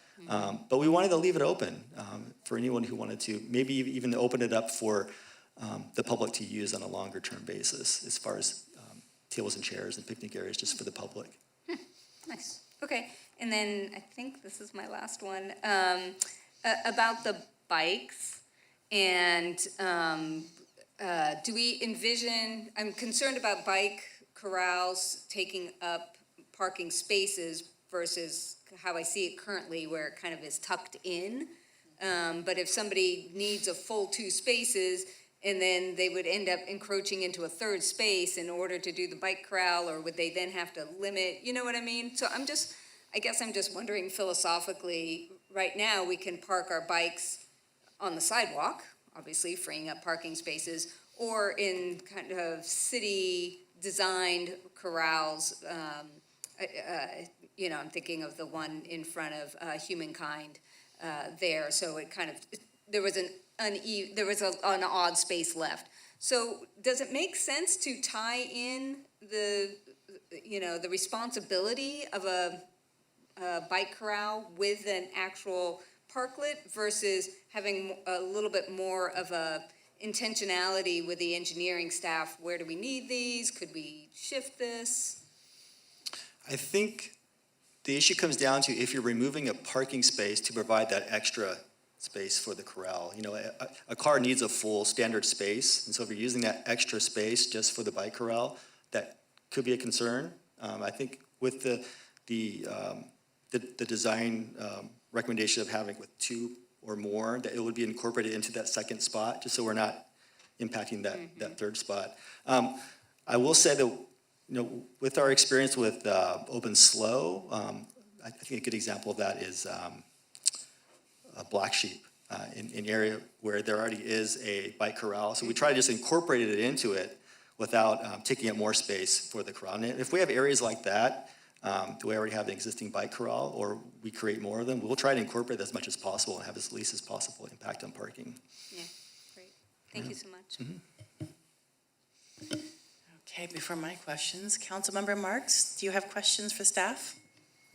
I do. I had a question about outdoor dining, a category that seems not to be approached in this document. And that has to do with restaurants like Taste or Petra or Milestone Cafe, Milestone Tavern, where they're actually using their parking spots. It's not on the street, so it's their parking.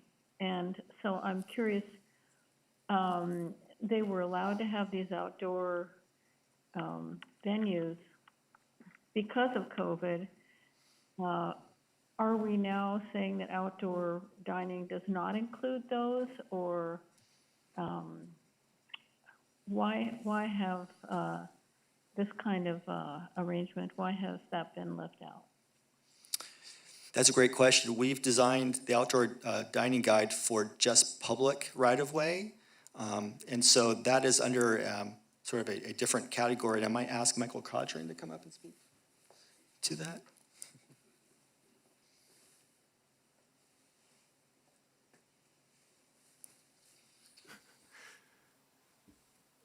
Okay, thank you.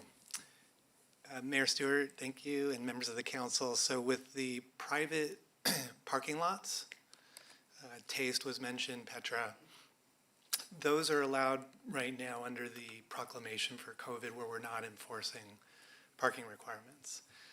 When the emergency proclamation is retired and we go back to normal, so to speak, then those places will have to provide parking under the city's code. Now, for some locations, that could be permitted still, like Taste has enough parking to where they could enable some outdoor seating along with meeting their parking requirements. That probably isn't the case for Petra. And so we would be working with those businesses to help them comply with what our standards are, or at least, what they're able to accomplish and how they did it before the pandemic. Thank you. Councilmember Marks, do you have other questions? Yes. Sorry, the YouTube's a few seconds behind, so. Yeah, I was curious about, well, just to finish that up, if Petra wanted to apply for parklets in the metered parking spaces on their street, it sounds like they could, even though they're not in the downtown. So here's my other question.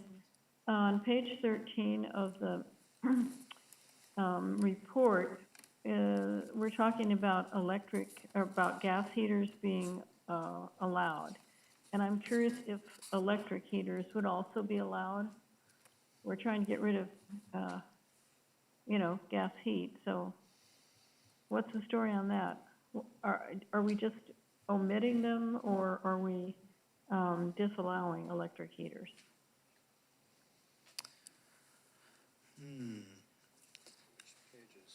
if I could just hop in, I think one of the challenges with electric heaters is just getting the electricity safely to the parklet, because in most cases, we don't have the proper amperage or voltage to then supply electricity. So that would, if we're gonna do that on a permanent basis, we likely need to trench and then provide an electrical service out there.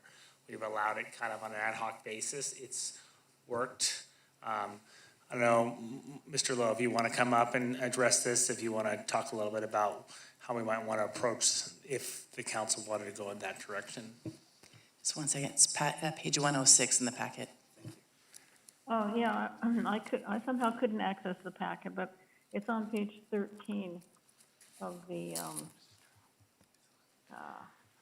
Okay, so for electric heaters, it's actually addressed in the fire code. And first of all, it needs to be separated from any combustible materials by 3 feet. But then also it has to be directly into an approved outlet, so you couldn't use any type of extension cord. So what City Manager Johnson was saying was absolutely correct, that you'd have to have an actual electrical service wired out to the location where the electric heater would be.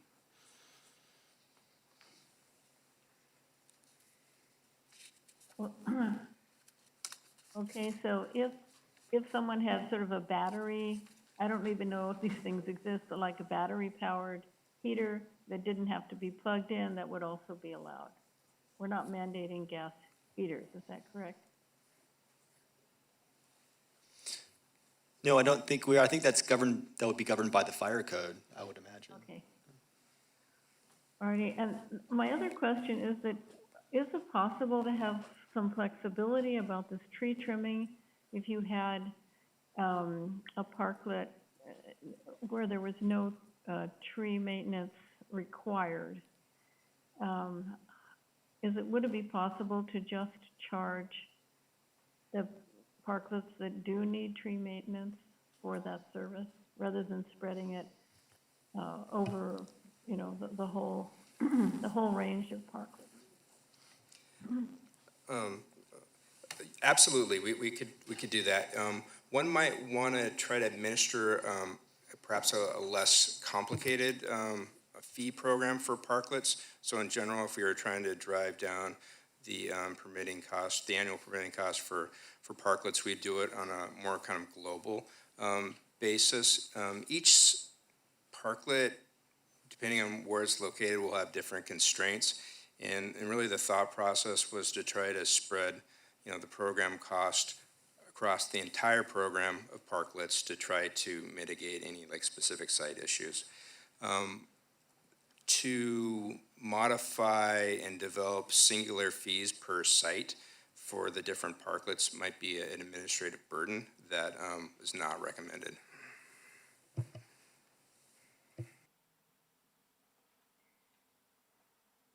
Well, I can understand that for sure, but it also, from the point of view of someone who's trying to make a business decision, which this would definitely be, having to pay for someone else's tree maintenance might feel like it's just not fair. So I'm concerned about that aspect. And I think staff's kind of saying that if we want to do that, let's just lower it for all users.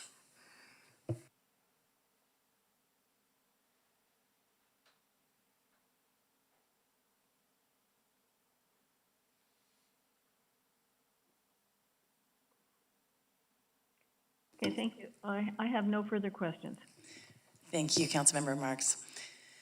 All right, luckily my council members have asked probably most of my questions, but just a few more. As far as we're talking about the nonprofit, sorry, not the nonprofits, the retail sidewalk sales, I know every now and then used to happen. That's still allowed every now and then with a permit, right? Separate from this?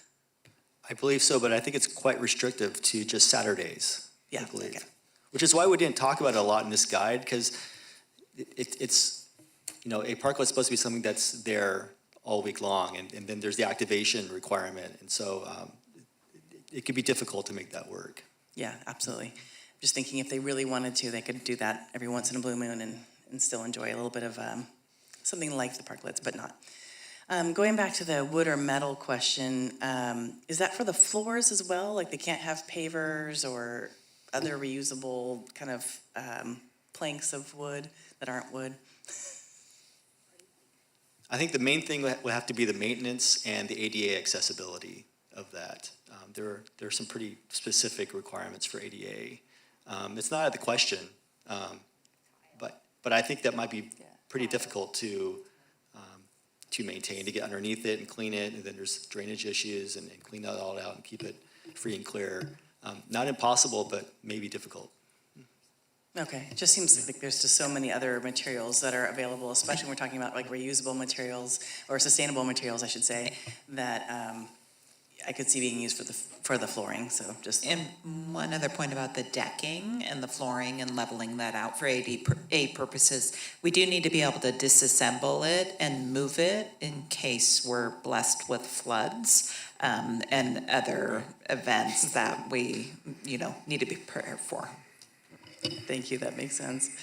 Blessed-ish. And as far as the tents, I definitely understand that, but kind of going back to the wishful rain discussion,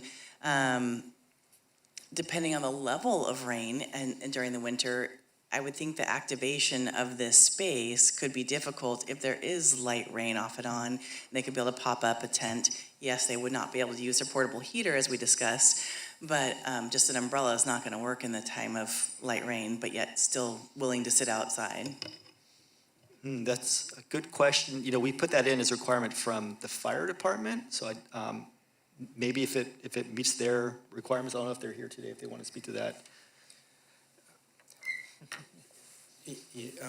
Kind of thinking out loud here is when it starts to rain and when we do receive a good rainfall again, the parklets aren't going to be a place where you want to sit, probably for a couple different reasons. But one of them is that we may need to relocate them fairly quickly. And so we've talked about a lot of different things about aesthetics and kind of making a place downtown.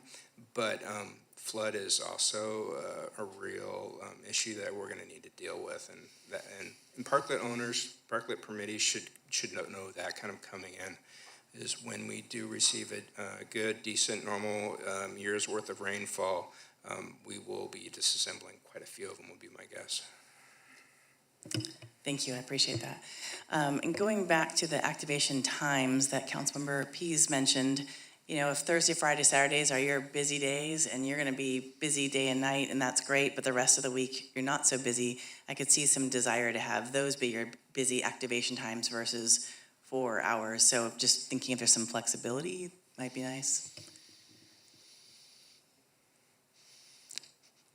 I think it would be good to get some clarity on that. If council has a desire for a certain time period, that would be helpful for staff. Yeah, I think is where comments from current parklet owners might be helpful, or future people that would maybe put in a letter of intent if they had so desired, or if they'd spoken to you and had some sort of interest. But I don't have to decide that right here, but it just seems like having some openness to flexibility of business operations makes sense.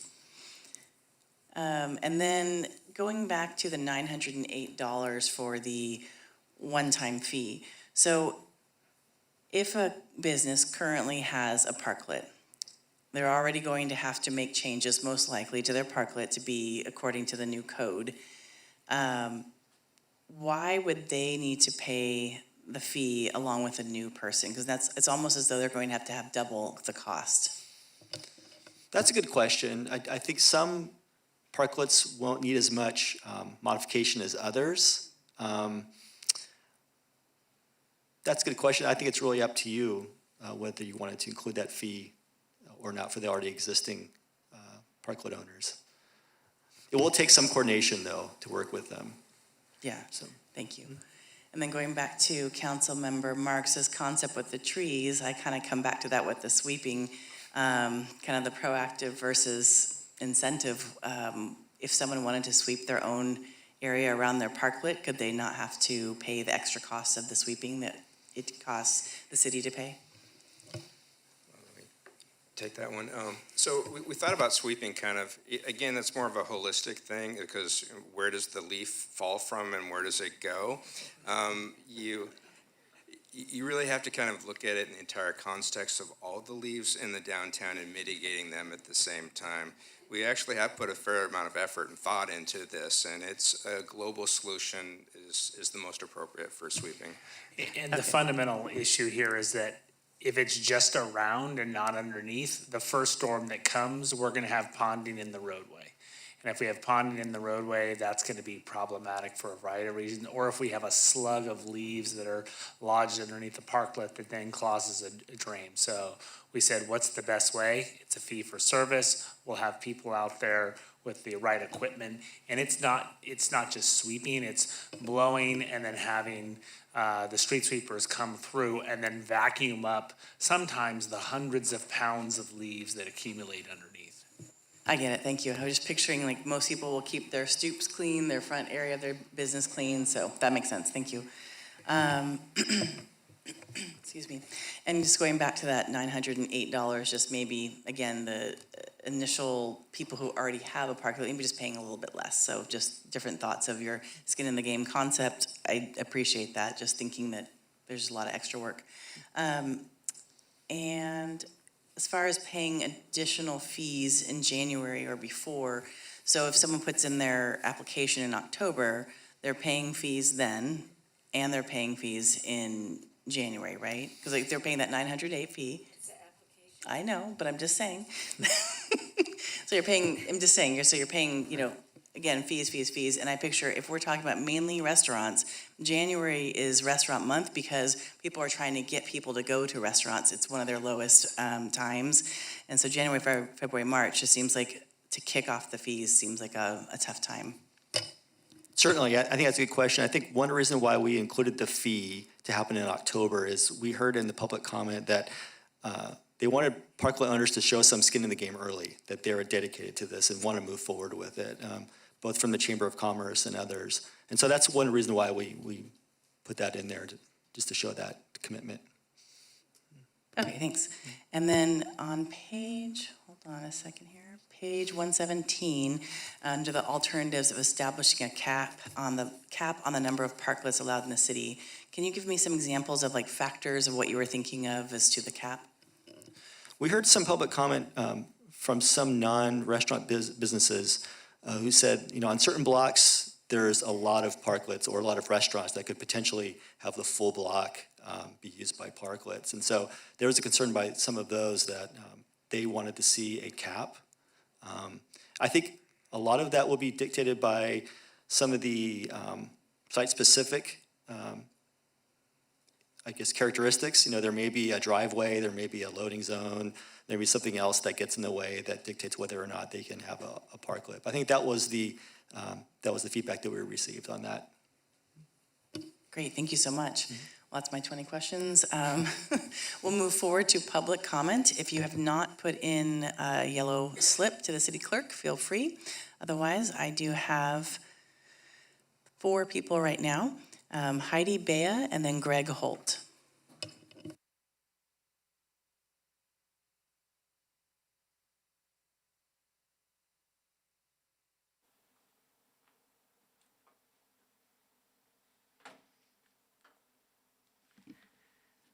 One second.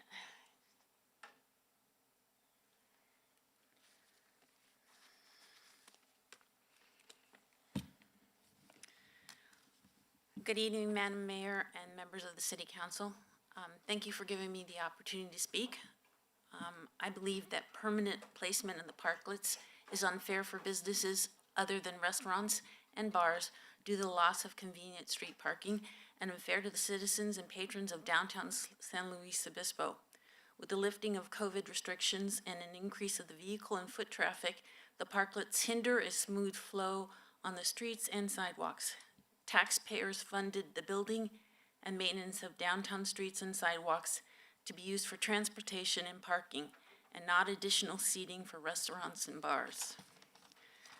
I also think that the parklet's unfair to downtown SLO's citizens and patrons because there is insufficient handicap parking and the parking structures are not conveniently close to downtown retail businesses for individuals with physical challenges.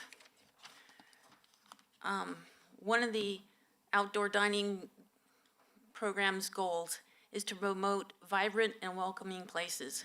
The parklets do not accomplish this. Instead, they impede the smooth flow of traffic on the city streets and create congested sidewalks at peak dining hours, with dining and bar patrons waiting on the sidewalks for available additional seating.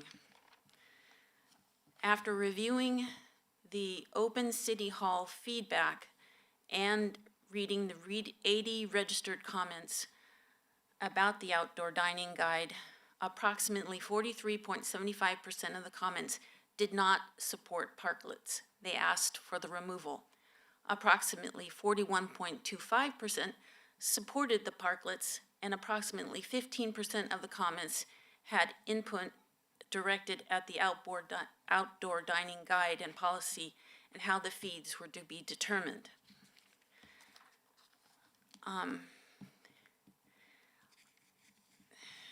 I would hope that the City Council reconsider permanent parklets.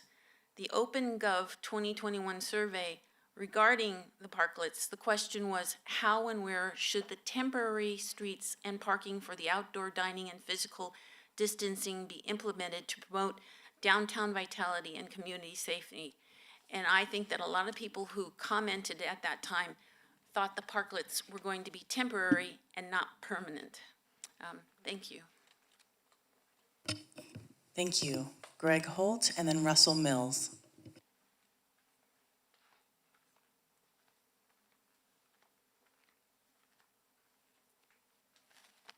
Mayor, council members, thanks for having us here. The Parklet program, most of you have heard this before, but I'm saying it saved us. It kept my business and my business going and my home here. It's been a beautiful thing. I really feel that the Parklet is just a beginning. We should move towards a less auto-centric downtown in and of itself. I look at this pricing that I'm going to be paying for my parklets to turn permanent, the capital I'm gonna have to do to change mine, and the amount I'm gonna put in every day, and that's gonna help create a parking structure, if I'm not mistaken. It's gonna be expensive. I'm not gonna have a choice, but it's for the best thing. Thanks for your time. Thank you. Russell Mills and then Molly Kern. Good evening, Mayor and Council. My name is Russell Mills. I'm the chair of the Active Transportation Committee, so I'm here tonight to speak on the committee's behalf regarding their purview, which is pedestrian and bicycle transportation. The committee was generally supportive of parklets. They had some recommendations, most of which have made their way into the current draft. It is before you. There's one item that didn't make its way into the draft, and I want to point that out to you, and that's regarding the bike corrals.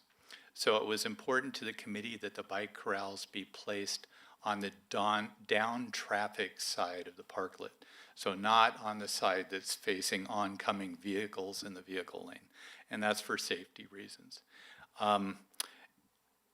And then there were a couple of things in the guidelines that where the language I think could be stronger.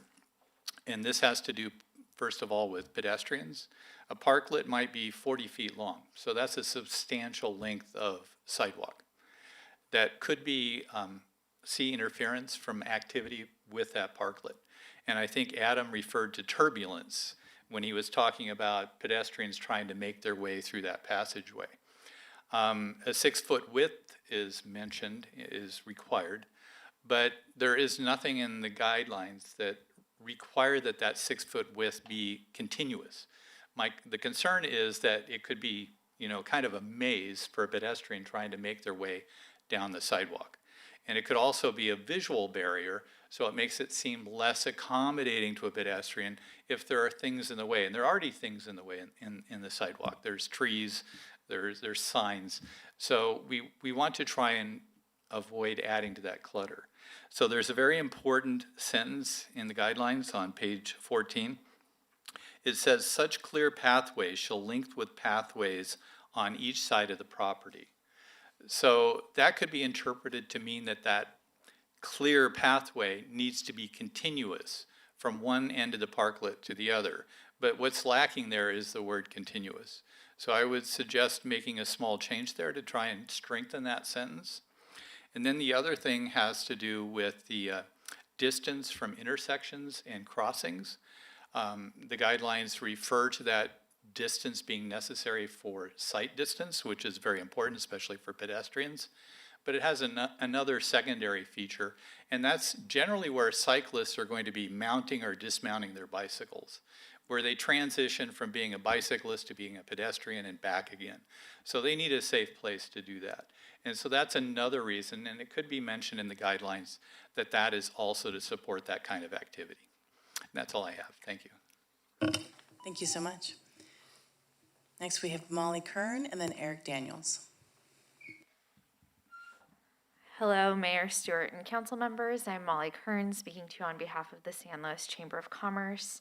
As you know, one of the most visible ways that our community has changed and also that our city has stepped up to support businesses in response to COVID-19 is the addition of these parklets. We've so appreciated your team's engagement from when this was just a twinkle of an idea to tonight, and we've been so supportive of this work. I believe that the draft program before you tonight will both advance a more vibrant downtown and really our whole city, and to also serve both businesses that have parklets as well as their neighbors. We're particularly supportive of the improved clarity on design and upkeep expectations, as well as safety and accessibility standards. We really like the clear and predictable approval process, the inclusion of provisions that strike the right balance between flexibility and ensuring that a parklet's not sitting around empty and unused, as well as the generous timeline that'll allow businesses to transition into this permanent program. As has been discussed a little bit already, one of the biggest priorities for members of all business types was the prompt removal of unused parklets. That really is the biggest thing that we're hearing from our members. And so to address this, we asked, just like Councilmember Pease mentioned, a super simple intent application. It could be as easy as a checkbox on a website. It doesn't even have to be a letter. To just understand people's intent early on and allow staff to efficiently remove the parklets. I also want to say that we have so appreciated your staff's personal engagement with each business as they have gone through this process. It is unusual for the other cities that we're looking at, and we really appreciate it. We're also sensitive to the fact that a permanent parklet, particularly one that's going to be done well with quality materials, is going to be a significant upfront cost to businesses. And so do just want to double down on some of the things that your team mentioned. Those pre-approved designs can help cut down on engineering and architecture costs. And finally, we do recognize that in a program like this, private businesses are using public space, and that shouldn't be free. But we do encourage you to start with a lower fee and really continue minimizing that impact, particularly as the pandemic is still impacting businesses and consumer behavior. So thank you so much for your consideration and really for all that the city has done to support businesses over these tough couple of years. Thank you. Thank you. Eric Daniels. Hi, Madam Mayor and Council. Eric Daniels with PG&E. I didn't come here today to speak on this item, but listening to it, it caused me to ponder. And Ms. Stanwyck and Mr. Johnson made reference to accessibility under the parklets and getting in there. So it made me start to think about underground utilities and access to those if we need to get under them now. In some cases, we have underground vaults. I doubt that you'd be allowing this to be on a vault. We didn't come in before you during the temporary installations in the past, hoping that things would work out, and they did. But now that we're getting permanent, it dawns on me that we need to pose the question as to whether you've thought about accessibility to these underneath them, if we need to access for utilities under the street. It wouldn't just be ours, but your own water and the other utility, the gas utility. So something just to think about, how do we get into the site if we need to quickly? Is there something in the ordinance letting the owners know that they could be disrupted on a moment's notice if need be, or with some notice if it wasn't an emergency? So just something to add for thought. I hate to throw a monkey wrench into something that looks so good so far, but just a thought. Thank you. Thank you, it's a great thought. Any other comments? Okay, thank you. All right, Vice Mayor Christensen. After. Thank you. Okay, so we've had a lot of time to think about this, so I have a global picture, and then I get down to the details. The global picture, started off with we have to help our businesses during the pandemic, and we did. And I really appreciated the testimony from one of our restaurant owners, because I do think it saved a lot of our wonderful restaurants and our downtown quality. But now we're in a different situation. We're still in the pandemic, kind of, but we're really, things are really back to normal. That's why we're talking about a permanent program and not having it be a temporary, economic recovery kind of thing. Everybody said, oh, these are great. Maybe we could do them normally. It wasn't like, we're not doing them because of economic recovery, even though it does help economically, because people like them, but we're doing them because people like them, and it's nice to be flexible and have an amenity and blah, blah, blah. But I think, as everybody has recognized, this is a private use for public space, which means they have to pay for it. And I really appreciated, again, Mr. Holt making that point. And I think they should pay for it. And I want to couple it with the discussion we had not very long ago about how there's no parking downtown, and oh my God, why don't we have more parking spaces, and why aren't we building more parking garages right now, et cetera, et cetera. So the idea is, if you don't have a parklet, then you have a parking space. And so my feeling, really, it comes down to, this is a business decision. You either can afford it or you can't. And as we saw with the survey that was done a year ago, people said, yeah, if I had to pay for it, I'm not doing it. If I have to pay more than $1,000, I'm not doing it. So we know there's lots of people who already knew they weren't going to do it if it costs anything at all. And it was like, okay, that's the way you do business. You decide whether it's worth the investment or not. You're either going to get the money back, and we can probably all point to the ones, parklets that we know are making money hand over fist, or you're not. In which case, take it down and do something different. So I know that that's a one-size-fit-all statement, but that shows you where my basic approach is. And I'm not saying I'm not willing to wiggle on some of the issues around the fees, or I'm not willing to be flexible about phasing in and phasing out. But my basic thing is, these are parking spaces. They're supposed to be for parking. If they're going to be used by private businesses to make money, then the city and the community taxpayers need to be compensated for them, so we can do things like build more parking garages and do other things with our income. So I don't have any particular changes that I want to make. I do appreciate Mr. Mills's comments about making sure that those pathways are continuous and we don't create a weaving, because I, of course, live downtown and spend a lot of time around parklets, and yes, that is a problem. And the other thing I wanted to talk about, I'd be interested to hear more about, would be the use. What did you guys? What's it called? The hours of use. Yeah, the utilization of them. They sit. A parklet that's sitting around for 4 or 5 days not being used, even if it's being used 8 hours on the weekends, is not good. It's not adding to the quality of downtown if you're walking around on a Wednesday night and it's empty parklets. So I really believe that they should be utilized. And I think, again, it becomes a business decision. If you're paying a lot of money for your parklet, you're going to want to make sure you're utilizing it. That's the way, again, business works. If you have real estate, you fill it up with people who are spending money. So I think it's okay. I think it's okay to have these kinds of things, and I think that the business owners will make their decision based on our fees and on whether or not they can monetize that space, and the ones who can't won't. And then the idea is if 2 years from there they are in a different place and they want to, they'll be able to apply for one then. And it isn't like a all or nothing, one time and you're out. So that's where I'm at. Thank you. Councilmember Marks.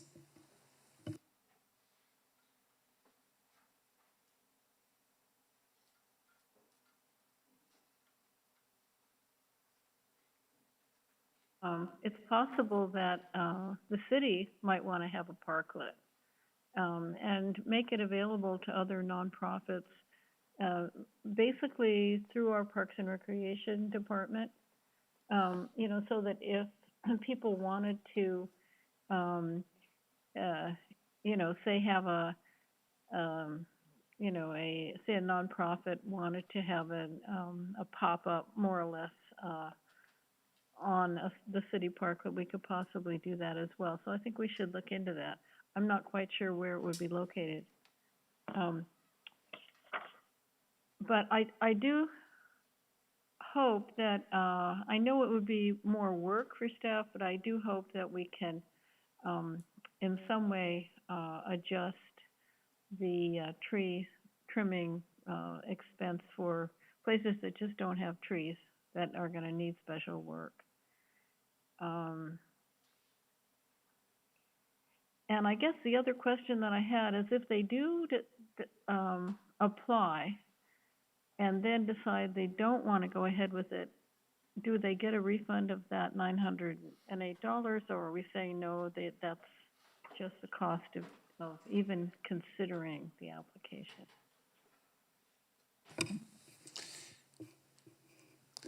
So, Madam Mayor, members of the council, so that's an application fee. We typically don't return that fee. That fee is, usually by the time we get into it, we reviewed it and for consistency, and sometimes people withdraw it because we determined that it's perhaps not suitable or the design isn't right, and so they pull the plug, but that's the cost for reviewing the application.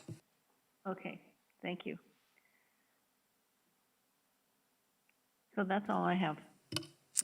Thank you. Councilmember Shorsman. Yeah, based on the public comment that we got, I have a couple of new questions now. I'm not sure who to direct them to, but I'll just let you all chime in as you think appropriate.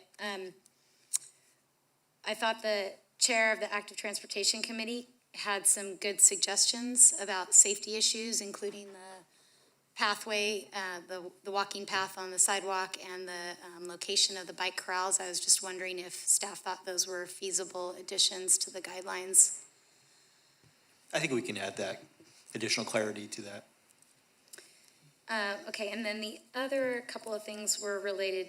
I'd like to talk about the hours of use too, because I see a really difficult balance there, and I'm not sure that I have the right solution, but maybe we can talk about it a little bit. But in terms of the application fee, the reason it is set at $908 is because that is an estimate of the staff cost and processing time, right? So it's not like we could just ask that it be cut in half, but we would not be covering the staffing costs to process that application if that was a way that we decided to adjust the costs here. That's absolutely correct. Council can, one, give us any direction that you'd like, and then two, the 908 covers the cost. Okay, and then the last question based on public comment was the question about access, handicap access, parking on the street. I know that the city has made some adjustments to street parking in the last year or two to make things more accessible to people with, maybe someone could talk about that a little bit and how that's changed over the last couple of years. Yeah, I'd love to cover that one. So with our downtown paving project, which is currently under construction, is with the downtown core will be slurried, and with that we'll have the opportunity to do a lot of restriping and reparking, placing new markings for parking downtown. So there will be one ADA spot per block in the downtown core. Additionally, if you have an ADA placard, you can park anywhere you'd like. Not the sidewalk, but anywhere in a parking space, or you can park anywhere you like. You don't need to actually feed the meter either. So you can park where you want to. We'll have more ADA spots in the downtown. In fact, we'll have more ADA spots than we've ever had. So kind of for ADA parking, how much we're providing, we're getting to where we should be. I think that's about covered it. I did want to cover one thing about parking, like fees and parking. Part of the recommendation you have for tonight is the parking fee is kind of made whole and actually put in the parking fund. And so that was an important component of the recommendation to actually help fund the Cultural Arts District parking structure. And so I just wanted to assure folks that we have thought about that. We've itemized the fee, and with council's recommendation that we'll take care of that unless we want to do something different. Thank you. Thank you for that. And I just want to echo, I think, what I heard one of my fellow council members say earlier. I think staff did an outstanding job of really listening to the public and listening to the constituencies and stakeholders that are involved with the downtown, most closely business owners. I feel like you all really made an honest effort to listen and incorporate all of the feedback that you got, and I think it shows in a really, really good document. I think even just the writing and language of the guideline document is really easy to read, and so I really appreciated that. I mentioned this earlier today as well, but I really like the addition of the bike corrals. I have noticed, as someone who rides downtown on a semi-frequent basis, that with the parklets, it's a lot harder to see the bike parking spots that are on the sidewalk now, because some of them are covered by parklets, and so when those corrals are there, it's just really easy, and I feel like making bike parking easy to see is one of the things that is going to encourage people to ride and walk downtown more, because if they see it and it's easy, then they are more likely to do it if they are able to. So I would commend that, and I would be open to the idea of maybe not charging the business owner for that square footage. I do think that if it's for, as the example was given earlier, if it's a requirement for a 2-stall, shall we say, parklet, or a 2 or 3 stall parklet, I recognize that that takes away from maybe some of the seating area, but for that reason, I think it would be worth maybe removing that part of the square footage fee, so that we don't have to worry about it cascading into nearby parking spots and then losing another parking spot that the city doesn't get the revenue from. So that's one thing that I would like to see. I also really commend the flexibility. You know, we've talked about the expense of the parklets, and there are options here. I like that there's the table and chair option if you don't want to do the expense and energy and building of a full parklet. Maybe you just opt for a table and chair permit, and that's more economically feasible for you. I've also been to a couple of cities in the last 6 months that have parklets that have gone completely the other direction, and there is no flexibility, and the city has come in, or they've charged the business owner, and they've just put up a structure. And so every single parklet looks exactly the same, and it looks very sterile and a little bit weird, to be honest. So I appreciate all of that about what we're proposing here. In terms of the hours of use, I did ask some questions about that earlier today too. And I'm not sure what the right solution is, if it's, a total number of hours that someone would need to have their parklet active, or if it's that we say a certain number of days of the week, for a certain number of hours like it is now. Right now it's 5 days a week, 4 hours at a time. If those businesses are open during the day, then their parklets are gonna look busy during the day and active, and then at night they're still gonna be quiet. So as long as they're clean and tidy and well kept, then maybe that's not an issue. And the issue we have right now is parklets that are in disrepair and look clearly vacant, and that's what we want to avoid. So maybe if there's some flexibility, maybe it's 4 hours a day, 5 days a week, or 6 hours a day, 4 days a week, or something like that. Maybe we can provide some flexibility with that. And I would also be open to, in addition to maybe not charging for the square footage of the bike corrals for those parklets that include a bike corral that are 2 spaces or more, maybe using one of the estimates that staff suggested for maybe estimating that we would have 20 parklets instead of 10, and using the cleaning fee to kind of get us to a lower number, at least for the first year. And then we can see, if we end up having too many parklets and it's, costing us more, then we go to a higher threshold and raise the rates. But at least that would give us sort of a baseline year with the fee structure in place, and a proposal of what the cost would be, and then we can adjust from there afterwards. So those are my thoughts. Thank you, Councilmember Pease. Thank you, and thank you. Just echo all the appreciations on how well and professionally this was done, and to the community for embracing parklets, and having a standard. We want them done well. I agree that I would like to see the not flexibility, but the reduction in the fee based on the street sweeping. I would target instead of the current 10, which is $3,900, the 30, going to $1,300.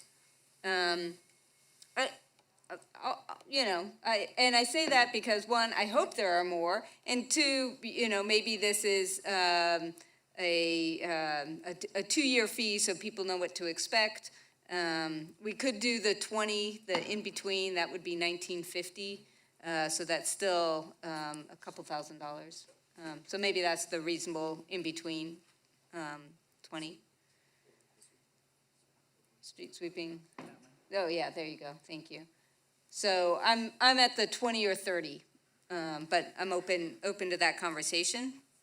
And I would also agree that if that was the desire, but the space required for a bike corral, I think should not be included in their calculation of their square footage.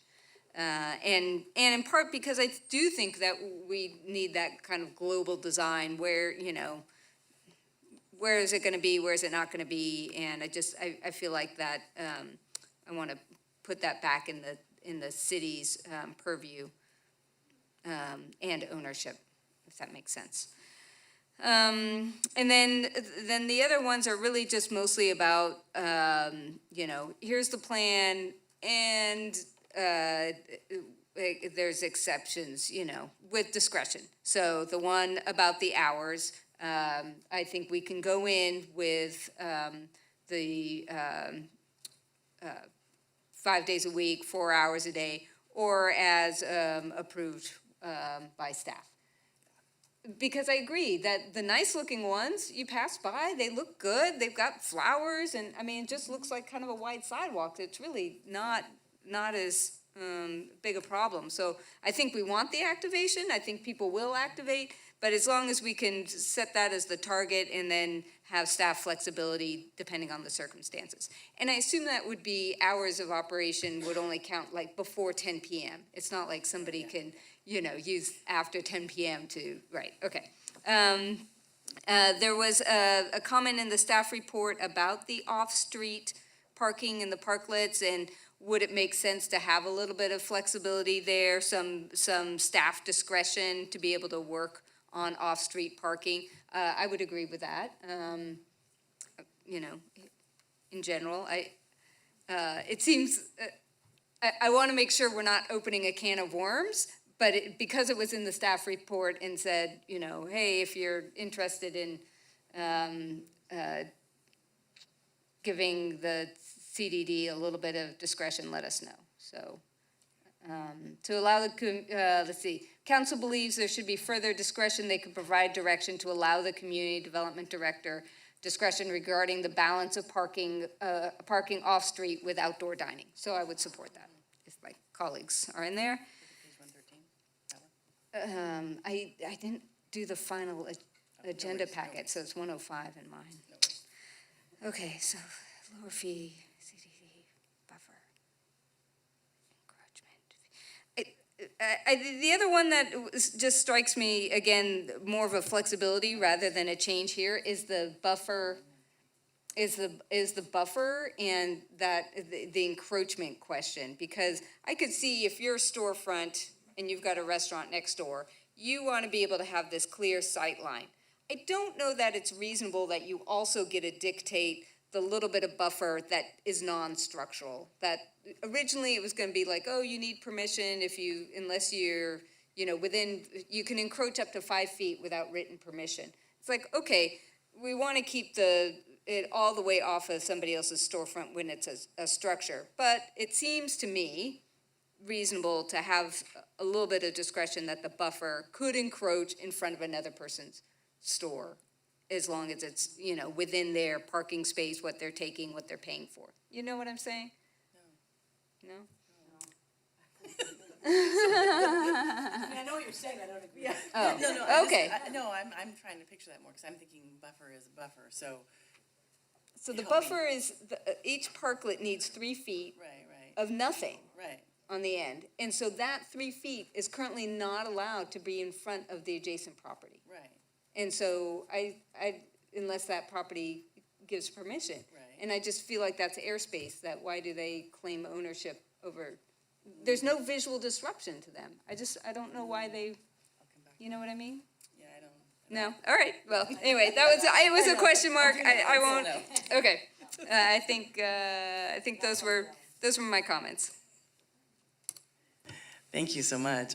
I appreciate where you're going, but I think it's important to have that buffer personally. I mean, yes, but, yeah. Personally, you can give consent if you're okay with it. Yeah, absolutely. But if you're not, then no. Absolutely, okay. So, rolling back to the fees, I also would love to see it be just a little bit less, whether it's the 20 or the 30 mark. I don't know which one to go with, if there's a specific reason. So that's something I'd love to, I guess, hear a little bit more from you both, if that's something you have now or later. And sorry, I'm trying to make sure I go. The one that I agree with, the continuous path that was shared by Russell Mills. I also do have question for the people waiting that Ms. Bea mentioned, because I see that all the time when people are waiting to go to, waiting for their table, and they're taking over that space. So now all of a sudden that 6-foot path that you said must happen is not happening, and it's very wiggle room. So is it a stanchion like the bars have at night, or what does that look like? I mean, to me, I think there needs to be something that keeps that path seriously clear the entire time, or as much as we can. I also agree with the bike corrals not being part of the cost. If they are doing the two parking space, that makes sense to me. And I think everyone's already said, take them down if they're not being used. But I do think there should be some variance on the operating hours. And I'm okay with not 3, but I mean, maybe 4, because I just picture sometimes there are people that aren't open Sunday, Monday, Tuesday, or Monday, Tuesday, Wednesday, or whatever their hours are. And so I just want to have some exception or some discretion with that for the operations of the business too. And I assume the utilities you will definitely look into, so I'm not going to worry about that. And then going back to, there was a space where you said that you're going to check with all of the block, right? If they, across the street and, sorry, I lost my page on that one. Would that be tenants and owners that you would be reaching out to? Yes. Okay, good. Just, I know sometimes one or the other doesn't get the information.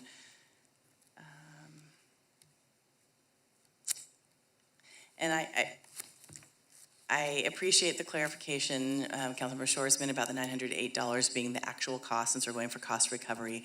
It just seems to me that it's, I guess, just the cost of business, but I'm concerned around someone has already spent all this money on a parklet. They're just gonna try to get it into compliance now with our new rules. They've already been following what you've asked them to do, and then now here's $908 when someone else is coming in, hasn't put any money into it necessarily, and here's $908, and now they get to start fresh and clean. So I feel like kind of because they were part of the pilot program in a sense, that they should get some sort of discount on that $908. I just keep looking at that as whatever we could do to kind of help the businesses. But in the end, this... Free use for 2 years. Yeah, I know. That's what city manager says too. the free use for 2.5 years. I get it. And, I do think that these parklets make it a more walkable downtown. I do think it's been very helpful for public health and safety. And, I come back to the fees though again, and I look at, we thought COVID would be done when? How many months ago, year ago? So when we talk about the amount of fees and how businesses are doing, I think there is a bit of economic recovery for right now due to COVID still, because we're still in a space where Councilmember Marks has to be in a different room. There's a reason it's happening right now. And so even though it's not as many cases as it was a year ago, it's still a concern for people. And then lastly, sorry, I'm trying to read my own writing.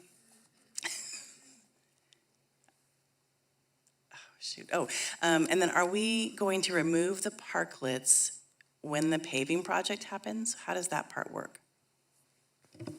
We'll work around the parklets, and then hopefully the application will be in, and we kind of seamlessly move into the new and more permanent version of the program.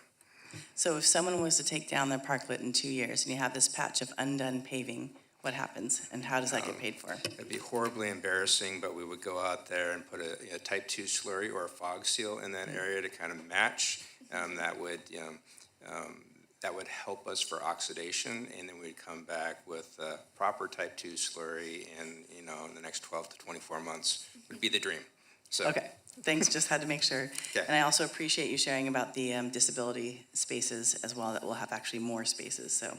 And then lastly, I think one of the things that we haven't really talked a whole lot about, but it is in the guide and in the report, is we wanted to get to something like this for the downtown concept plan. So when I think about what we're doing, it's actually heading down towards that plan. So this is not a shocking new thing. It just helped us get there a little quicker. So that's my 2 cents. Did you want a staff recommendation for the street sweeping? Man, if I could just hop in, in listening to council, my suggestion is kind of a 3-step process. One, you land on a fee. So we land on a fee. I'd pick one of those, and then the second, is there any changes to the resolution and ordinance? So I've been trying to track the bouncing ball, but just not clear where we're referring to. And then are there any changes that need to be made to the guidelines? Because we've got a resolution, an ordinance, and then an exhibit to the resolution, which are the guidelines. So we need to kind of understand specifically where the council wants things. Otherwise, we can trail this and come back in a month or so and bring back, but we need some more specificity in terms of where the council wants some changes. Unless, Adam, you know specifically where the resolution ordinance, we've heard from council where we want those changed. Thank you. I love that streamlining, and I just want to make sure Councilmember Marks doesn't have any other questions or comments before we go further.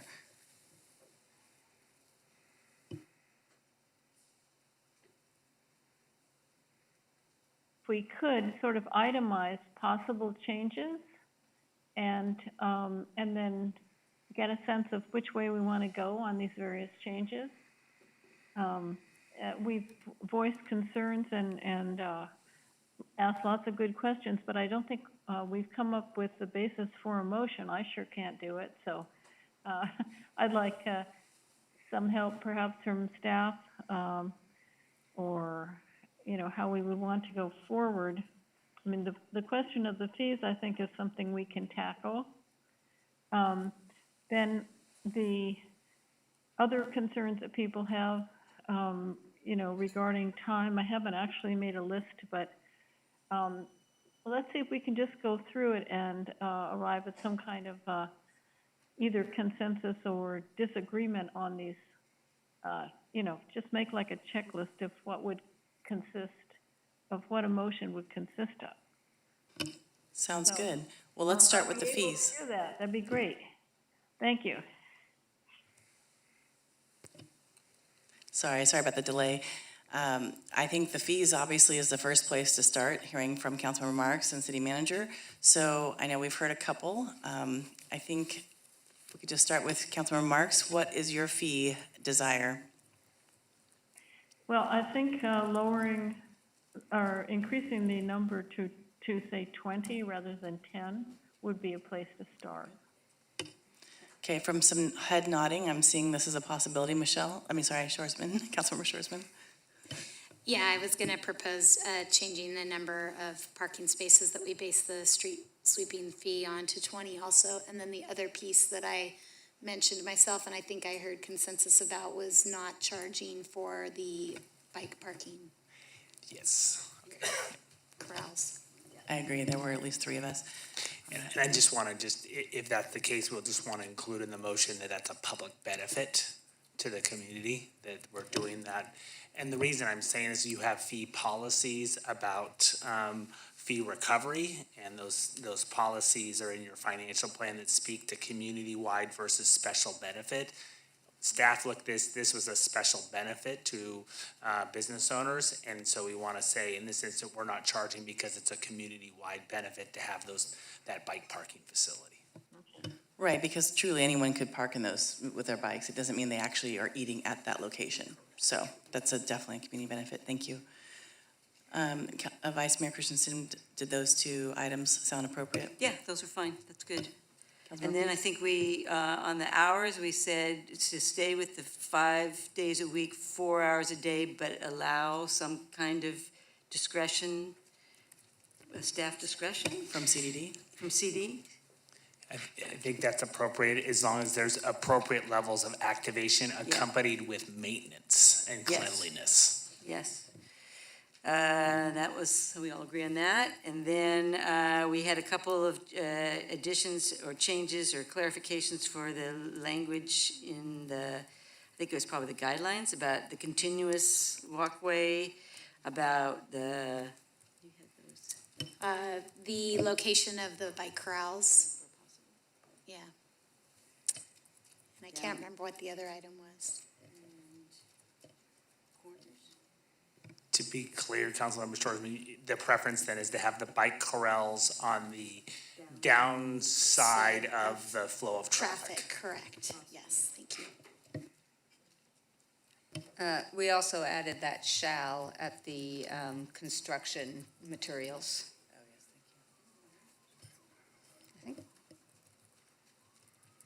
Any thoughts around the waiting people and stanchions or something of that sort to keep them clear of that 6-foot path? Okay. All right, I think that's it. Any other questions for the resolution changes? you'll work on the utilities question if there is one. Access to utilities question. We're not going to build a parklet over some utilities. Don't build it over. Yeah, no. We need them.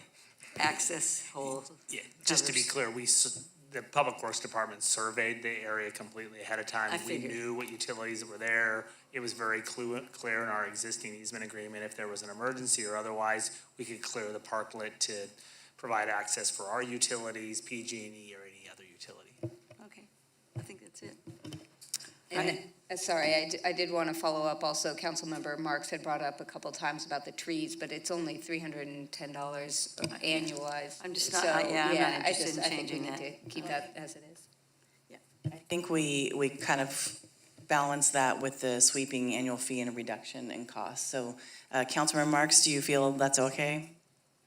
Yeah, I'll swap trees for sweeping, yeah. Perfect, thank you. Save you more Okay, money that I way. think we're ready. Okay, I think we are ready. So is there a motion to approve the resolutions with the updated changes? I'll go ahead and make the motion. Do you want me to restate all the changes, or? We don't need that. I think the clerks noted them for the record, so that would be to introduce the ordinance and the resolution with the changes as noted that address continuous path, the location of bike corral, construction materials, hours of operation at the, go ahead, please. Hours of operation the, and fees, so. And not charging for the bike, Sure, Right. yeah. The application Around fee because being of the public 908 and a street sweeping parking space uses of 20 spaces and not charging for the bike parking square footage. Perfect. Perfect. I'll make that motion. I'll second it. Thank you. It was a motion made by Councilmember Shorsman, seconded by Vice Mayor Christensen, and we'll be paying extra attention to the second ordinance reading. Can we have a roll call, City Clerk? Councilmember Shorsman, Yes. Vice Mayor Christensen, Yes. Councilmember Marks, Yes. Councilmember Pease, Yes. Mayor Stewart. Yes, the motion passes 5-0 after lots of conversation. Thank you so much. And we're going to take a quick break. We'll see you back in 10 minutes. A quick break. Good for you. Welcome back. Thank you so much for taking a little break here. We are coming back to Clean Energy Program, if I can get to my paper here, to introduce two new ordinances supporting the Clean Energy for New Buildings Incentive Program. And will staff present the report? Oh, yes, sorry about that. Hello. 2.5 years ago, the gas industry filed a complaint against me for to the Fair Political Practices Commission. Since then, I've been in limbo about participating on items concerning building electrification. I've been in conversation with the FPPC over the last several months, but there's still no final decision. I do not believe there ever was a conflict, but until this is resolved, I feel I need to recuse myself from participating in this item. So I'm going to get out of here, and I'll be back at the end of the item. Thanks. Thank you. Enjoy YouTube.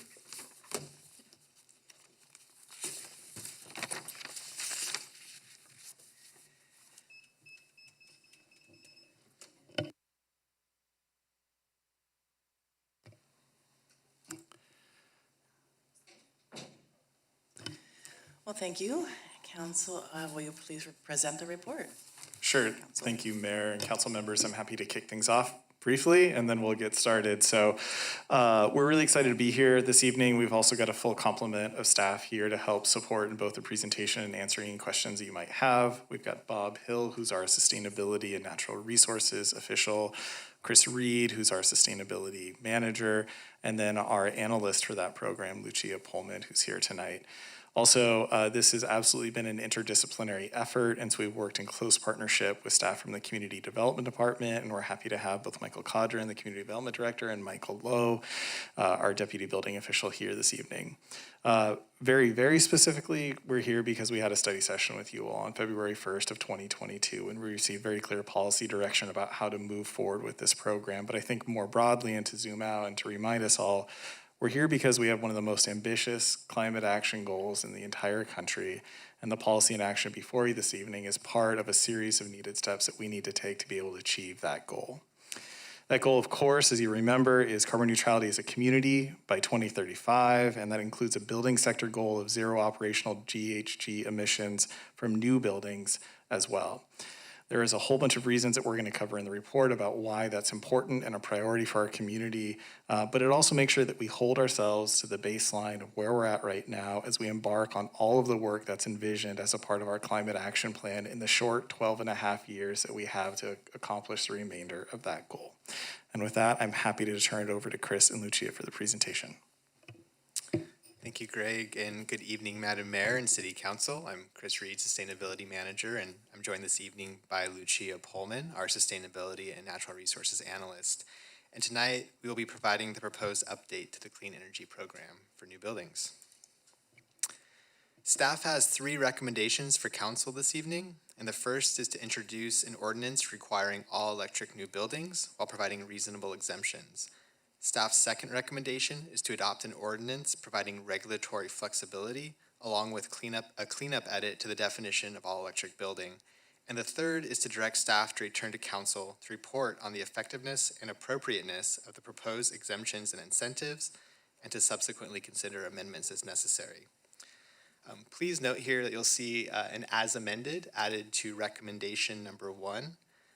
In response to a public comment that we recently received, staff issued an agenda correspondence this afternoon suggesting a minor edit to the proposed ordinance, and we'll describe that in greater detail later in the presentation. We'll start with an overview of the current new electric all-electric new building policy and program. We'll provide information learned since adoption of the 2020 program, give an overview of the proposed 2022 program update, provide an overview of health and safety findings, present key considerations related to resilience, equity, and cost effectiveness, and conclude with an overview of the update's public engagement process. So the policy foundation for staff's recommendation is the Climate Action Plan for Community Recovery. The plan, adopted in 2020, includes a community-wide goal of carbon neutrality by 2035 and a building sector goal of zero operational greenhouse gas emissions by 2020. The city's current all-electric new building program was developed with the intent of achieving these goals, and that program has 4 components, including a resolution stating that it is the policy of the city that new buildings should be all-electric, an ordinance that requires that mixed-fuel buildings, or buildings with natural gas in them, be substantially higher performing than all-electric buildings, incentives, including technical assistance and external financial incentives, and an ordinance that provides regulatory flexibility. In February of 2022, as Mr. Herman mentioned, we provided a study session to council regarding an update to the existing program. And at that meeting, staff provided an overview of the 2020 program and shared some learnings that we have experienced since the adoption of that program. This list succinctly summarizes those learnings with some slight new amendments that based on additional findings. And first, and one of the really key components of staff study session was just that the current program is not sufficient to achieve the city's adopted climate goals, that the rate of all electric new buildings isn't aligned with adopted policy and goals. Second, that local incentives are a useful tool for supporting all electric new buildings, and the incentive programs that we created so far have been well utilized and have been helpful along the way. Third here is that local governments throughout the state are taking action, and now it's up to 55 local governments, something like a quarter of the state's population lives in a city with an all-electric building policy. And that includes cities that are similar to San Luis Obispo, such as Santa Cruz, Santa Barbara, and City of Davis. I'll combine these next 2 here with a quick summary just to point out that the state is really moving towards all-electric buildings as a key climate tool or a key climate solution. And we see this in the 2022 California Energy Code, and we see it in numerous regulatory proceedings across state agencies, including the California Public Utilities Commission, the California Air Resources Board, and the California Energy Commission. And finally, and critically for tonight's proposed approach, staff has learned additional information about the public health and safety risks associated with natural gas infrastructure, and we'll present more about those findings later in this presentation. So based in part on that updated information, at the February study session, Council provided strategic direction to update the Clean Energy Program by using health and safety findings and amending the city's municipal code to require that new buildings be all electric, and to pair that requirement with reasonable exemptions and incentives developed through community outreach. The proposed update does this with 3 program components. The first component is the ordinance requiring all electric new buildings, provided in Council Agenda Report as Attachment A. The ordinance would apply to building permit applications for new buildings and associated on-site systems starting on January 1st, 2023. The ordinance would apply to new buildings only and would include indoor and outdoor systems and appliances, and portable propane would be allowed for outdoor uses. The proposed approach is consistent with Council's policy preference for all-electric new buildings and would bring the all-electric new building deployment rate in line with the adopted Climate Action Plan goals. The ordinance also includes findings related to health and safety benefits of requiring all-electric new buildings, and as such, staff proposes to place the requirement in Title VIII, Health and Safety of the city's municipal code. The draft ordinance provides exemptions for natural gas infrastructure for certain end uses that are currently hard to electrify. The exemptions were identified through the public outreach process and fall in 2 buckets: ongoing exemptions and limited term exemptions. Ongoing exemptions include backup power for critical infrastructure and process loads in a newly constructed manufacturing and industrial facility. The time-limited exemptions include commercial kitchen equipment, shared water heating and space heating in an attached accessory dwelling unit, and swimming pool heaters for pools that are provided as a public amenity. The proposed ordinance also includes a public interest exemption to catch a rare project that may need natural gas infrastructure for reasons we can't currently anticipate. So we talked a bit earlier about the proposed amendment to staff's recommendation, and we'll take a sidebar here to explain that. So staff is aware of the public comment regarding our proposed approach to exempting process loads. Specifically, we're talking about an industrial facility when a tenant is not known at the time of a building permit application. And the commenter suggested that the proposed approach may have unintended consequences. And so staff provided that council agenda correspondence this afternoon, suggested minor amendments to resolve this issue, and we recommend including the edits that are included on this slide in council's action this evening. We'd be happy to explain those in more detail during the question and answer period. The second component of the program is focused on incentives. The ordinance provided as attachment B would amend Title 17, which is our zoning code, to extend the current regulatory flexibility through December 31st, 2025. It would add parking as a category that could be used for flexibility to cite mechanical or electrical equipment. As an example of where that might be used, imagine a dense infill project that has undergone design and is now redesigning to be all electric. And suppose that as a result, they need an extra transformer, but they can't underground that because maybe they're in a flood zone. So in that case, with additional findings made and the director feeling comfortable making the determination, the flexibility would allow that transformer to extend into a setback or perhaps to replace a parking spot. Outside of the ordinance, there's other incentives that staff has been developing in partnership with community members. The program includes collaboration with 3C Ren on bringing trainings to San Luis Obispo focused on the California Energy Code and all electric buildings. This was after extensive conversations with builders and developers and organizations representing them, identifying what would be useful, and this was I flagged as something that could be really beneficial. Also focus on convening best practices forums for local builders to share common solutions to common design challenges. And then finally, we'll continue our current on-call technical assistance program. The third component is an amendment to the current definition of an all-electric building. It's a minor cleanup edit, and staff proposes this amendment to Title 17. The current definition of an all-electric building includes a sentence exempting commercial kitchens, and we're just proposing to move that exemption into Title 8 so it lives with all the rest of the exemptions. Thank you, Chris. We'll now move on to cover some key considerations regarding public health and safety, resilience, equity, and cost effectiveness. So as we described earlier, staff's recommendation is to amend Title 8 Health and Safety of the city's municipal code. It's a fundamental power of local government to regulate health and safety. This approach was also taken by peer cities, including Santa Barbara, Santa Cruz, and San Jose, and is based on a series of health and safety findings related to climate change, seismic safety, and indoor air quality.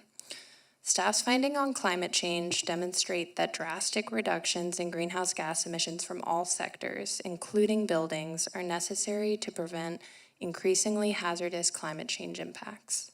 It is particularly important to reduce the use of natural gas as it is primarily composed of methane, a potent fossil fuel and greenhouse gas that leaks into the atmosphere through the natural gas supply chain, as well as through leaky appliances in the home. Natural gas infrastructure also poses health and safety risks due to seismic activity. Earthquakes can break natural gas lines, causing leaks that can explode and cause fires if ignited.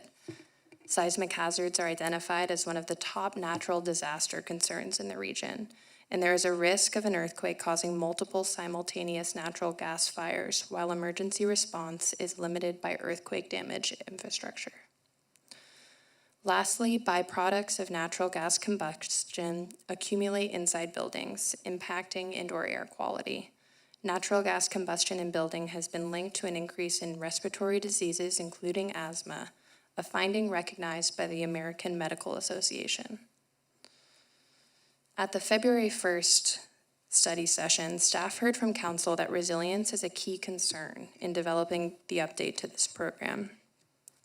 We know that systems in new buildings, including transportation, will increasingly require a resilient electric grid to function, especially as climate hazards pose new challenges for grid stability.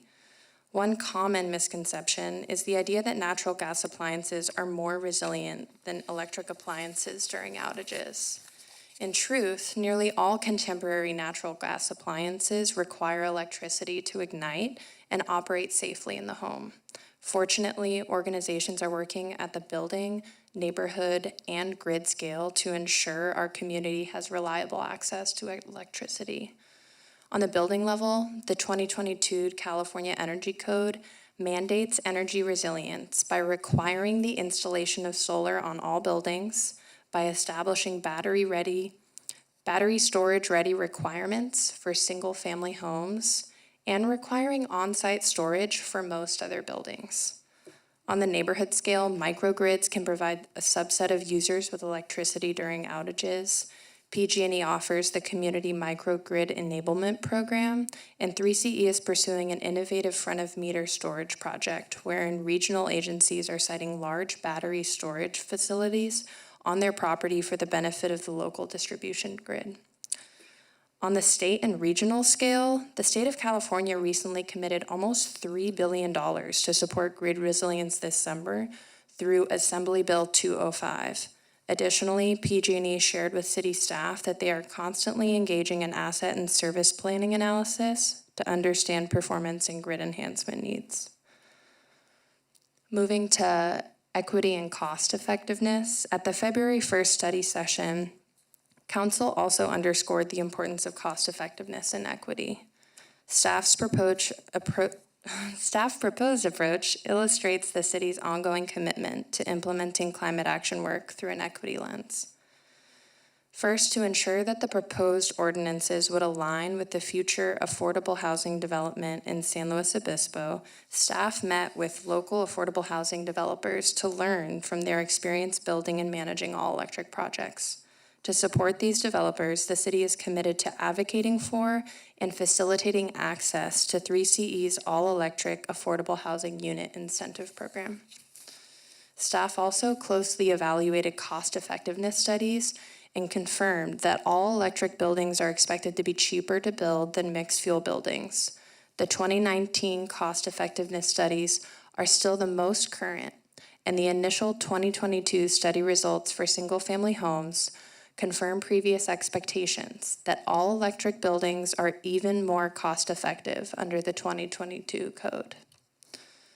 For public engagement, staff conducted intensive engagement for this policy update from December 2021 through June of 2022.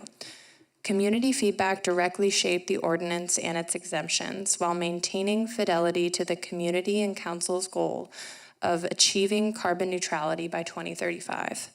As this policy primarily impacts the developers and the building community responsible for designing and constructing new buildings, staff conducted targeted outreach to all known local builders and developers. This led to over a dozen focused discussions with relevant industry groups, building organizations, and relevant stakeholders, which include the Developers Roundtable, the Home Builders Association of the Central Coast, the Chamber of Commerce, the Central Coast Green Building Council, and the Healthy Communities Working Group. In addition, the city promoted a webinar for the general public and used Open City Hall to gather input from the broader community. Next steps for the Clean Energy Program for new building include a second reading and possible adoption of the ordinance on July 19th of 2022. If adopted, the updated program would go into effect on January 1st, 2023, to align with the California Energy Code cycle and to provide local builders and developers with ample time to comply with this new policy. And that concludes staff presentation on this item. We will leave this recommendation slide up and now open the floor for any questions from council. Wonderful. Thank you for a great report. We'll start off with Councilmember Marks. Do you have any questions for staff? First of all, I think it was really a great report, very comprehensive. And at this point, I have no questions. Great, thank you. Well, seeing none from anyone else, I'll just ask my two questions. On page 165 of the packet, there's the exemption section. 3, 4, and 5 is through December 31st, 2025. So when it gets to closer to December 31st, 2025, what happens? Thank you, Mayor. So that December 31st, 2025 is really sort of an outside date. That's the last time we would come to you. We'll be monitoring performance, the performance of the incentives, the performance of the exemptions, overall program as part of our 2023 Climate Action Plan update, and then through our annual general plan reports. So what will happen is that if at some point something critically important comes up through those, we would return to council and present an alternative or solution. But at the latest, we'll come back prior to that council meeting and come forward saying, we have these 3 exemptions that are slated to expire at the end of this year. This one's still critically important. This one, the technology has advanced rapidly and our stakeholders agree that it's viable and no longer needed as an exemption and we recommend not extending it, et cetera. Awesome, thank you. And then, Lucia, you mentioned about the igniting the appliances still needs electric. Is that from the appliance or is that from the wall, like where the gas's intake is coming in? Most appliances have an electric start, so they're required to use the appliance. Right, but I mean, if I put a match up to it, it still works, right? So like if we have a gas stove. It depends. So I think there's actually two ways to answer that question. So one, if it's coming from the wall, so the California Energy Code does actually require pre-wiring of natural gas appliances so that you can plug an electric appliance in down the road. And that's actually one of the things that contributes to the cost effectiveness of all electric buildings is you're sort of already installing the infrastructure. And second, the electric igniter is both important for how the appliance operates, but it's also critically important for how it operates safely. You know, when you're combusting fossil fuels, having poor ventilation or incomplete combustion can lead to some of the health impacts we've been talking about. And so it's really important that's there. Now, I wouldn't recommend it. Could somebody light their gas cooktop and open a window? I mean, people do that all the time, but that's not the proper operation for that appliance. Thank you. And then lastly, I mean, I feel it's kind of the elephant in the room. The questions people are having seem to be a little bit stronger around Diablo staying open a little bit longer. So, I mean, how does that affect this policy?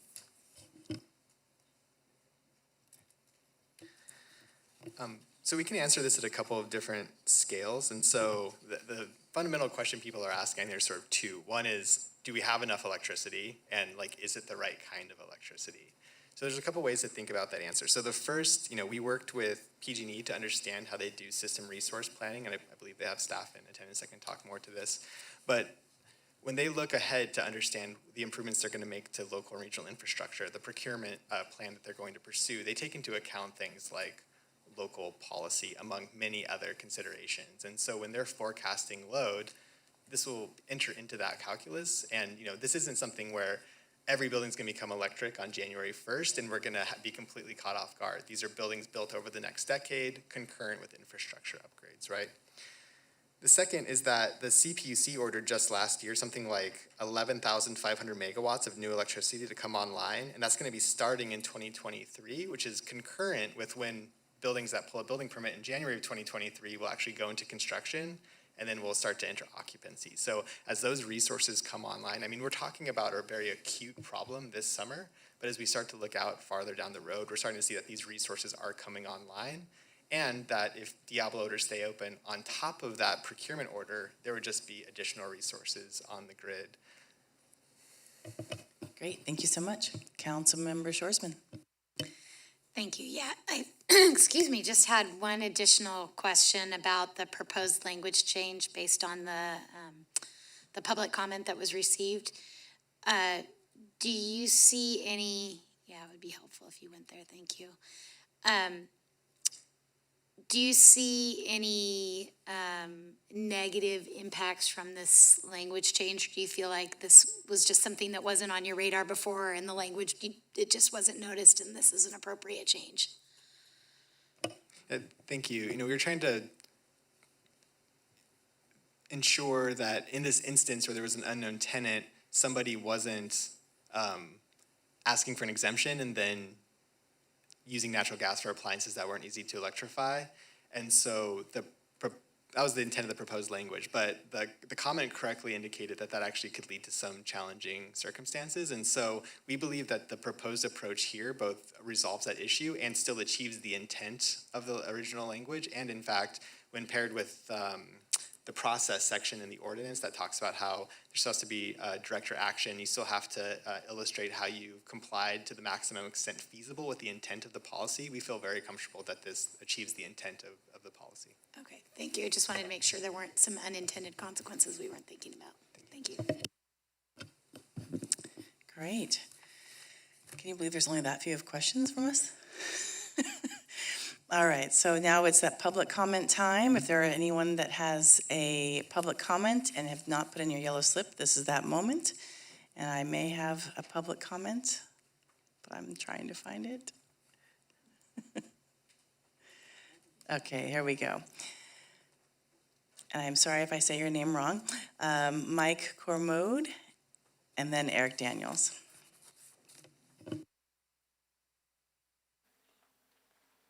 Well done on the name, by the way. Thank you. Good evening. My name is Mike Cormode, and I'm the North Coast Regional Officer for the Utility Workers Union of America, Local 132. We represent over 3,000 members of SoCal Gas. I'd like to present you with a perspective on some of the advantages of continued natural gas use in our homes. Natural gas is more affordable than electricity. According to LearnMetrics.com, electricity costs 3 times the amount of natural gas. It means the gas bill that costs a family of 4 to heat their house, use hot water, cook, and do laundry may have cost $100 a month last winter during their highest usage, but switching to an all-electric home would have cost that same family an extra $200 per month. When we're in a housing crisis such as this, do you really want to make it even harder to live in San Luis Obispo? Natural gas is also more reliable. As Californians, we've grown accustomed to rolling brownouts in the summer. Alice Reynolds, president of the California Public Utilities Commission, in a story from May 16th of this year, said this when speaking about electric usage this summer. We're worried, we're very humble about what might happen. We're really analyzing what the worst case could be, and we're trying to make sure we do everything we can to be prepared. Ms. Reynolds did not say that brownouts might happen. She stated they're preparing for when they will happen. And on June 8th, less than a month ago, the San Luis Obispo Twitter account posted PG&E power outage, multiple intersections are dark, and the Tribune website on June 18th posted that more than 2,000 customers are experiencing unplanned power outages Saturday morning.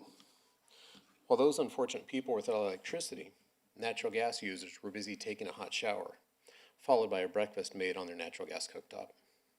Now we can only imagine how many outages there may be when the electrical grid is flooded with new users and their all-electric homes. Natural gas is also safer than the current electrical grid run by PG&E. KCRA posted on March 12th of this year, the Camp Fire is the deadliest and most destructive wildfire in California history. It tore through Butte County and nearly destroyed the town of Paradise. It was determined that PG&E transmission lines were the source of the fire. The Sacramento Bee on July 19th last year posted Pacific Gas and Electric equipment may be to blame for igniting the Dixie Fire, a wildfire that has charred more than 30,000 acres. The private utility company said in a report, PG&E's own report put the blame on themselves.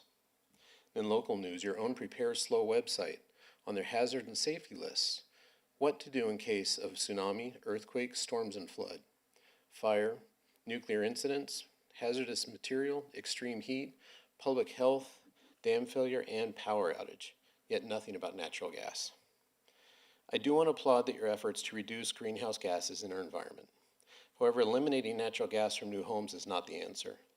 According to the most recent information that I found from the California Air Resources Board, electric power accounts for 14% of greenhouse gas in California, but commercial and residential use combined for only 11%.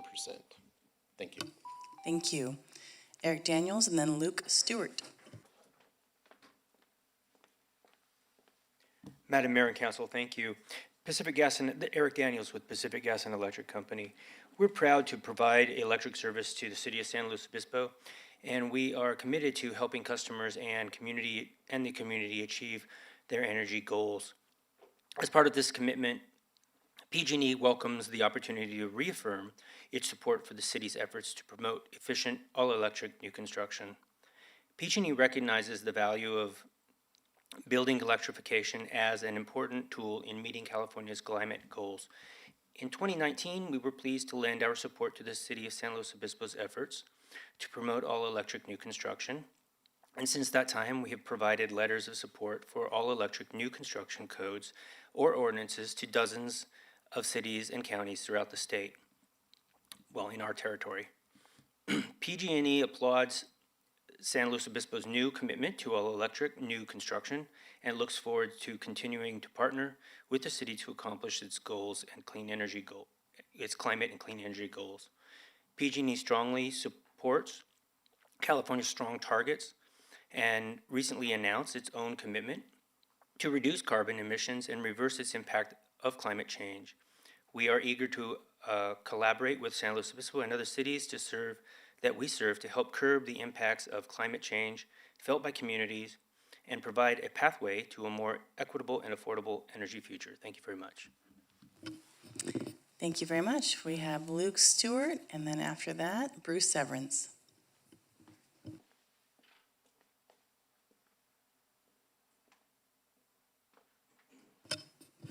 Is Luke Stewart still here? Okay, we'll go with Bruce Severance and then Molly Kern.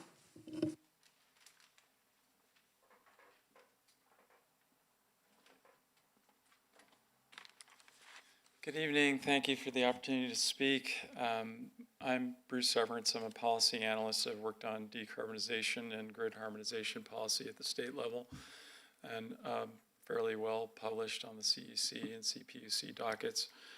I'm also on the Community Advisory Council for 3CE and was on the on the programs committee that created a lot of the incentive programs there. I'm a co-founder of the research collaborative at Cal Poly's Institute for Climate Leadership and Resilience, which is designed to serve you and give you a way to create multidisciplinary in-class projects that will create feasibility studies for alternative green infrastructure projects, everything from distributed energy to EV infrastructure. So I have studied and read about this quite a bit. I've written proposals for the CEC that are currently part of their case studies on electrification, and that's directly influencing where code's going to go in 2025. Electrification is the only cost-effective way to decarbonize buildings in the state of California, with a few rare exceptions. It's certainly the only way to decarbonize the residential sector, and there's some key reasons for that. The claim by SoCalGas is that renewable natural gas, which is made from green waste, is if they just inject 5 to 10% of that into the gas lines, that's going to completely decarbonize the gas infrastructure, which is not true. And there's not enough resources to produce anywhere close to the amount of renewable natural gas that would be needed by 2030 or 2050. They claim that they can inject hydrogen into the existing natural gas infrastructure, and hydrogen is a much thinner molecule and it leaks at a much higher rate. Currently, our fugitive leaks in the natural gas infrastructure, including emissions at super emitter well sites, it virtually doubles the greenhouse gas impact of smokestack emissions if you were to include all the furnaces, all the industrial applications that burn natural gas. That number is doubled by fugitive leaks. And that's according to studies that their own research institutes have participated in. So the only real way to decarbonize buildings is through electrification. The key thing to note here is, and with all due respect to the gentleman from the union because I really support jobs. The key thing to note is that So sorry, I have to cut you off. decarbonization can be done in a way in buildings where it does not impact the grid harmonization. And there's research that's being done, and I'm just going to leave it at that. I will leave my email address with the council. Anybody that wants to ask me questions about how that's done and how that's proposed at the state level, I'd be happy to respond to those questions. Thank you so much. Molly Kern and then Eric Wiem. Hello again, Molly Kern with the San Luis Chamber of Commerce. We've so appreciated, again, your team's engagement with the Chamber as you've sought to lower community emissions from new buildings. As outlined in our economic vision, Imagine Slow, we know that moving towards a carbon-free future makes both environmental and economic sense. And we appreciate the thorough staff analysis and your time tonight to consider how to make this clean energy for new building program more effective. The two-pathway system and the assistance that's been in place for the past 2 years was an important bridge to all-electric new buildings. And based on thorough and extensive conversations with our members, our committees, and our board, we're here tonight to support the city's intent to require all electric new buildings, as long as there are still exceptions for restaurants, manufacturing, and specialized uses, as well as public health and safety. Hearing from our members with experience in restaurants with lots of different fuel types, as well as housing and commercial construction experts, made it clear that for most new buildings, all electric can make a lot of sense.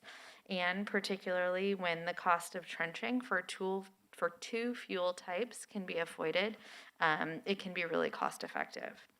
So to that end, and in the spirit of the lead by example element of the city's climate action plan, we're also asking that you eliminate the city's own use for and requirement for use of natural gas wherever possible, particularly as new technologies like battery backup systems become more feasible.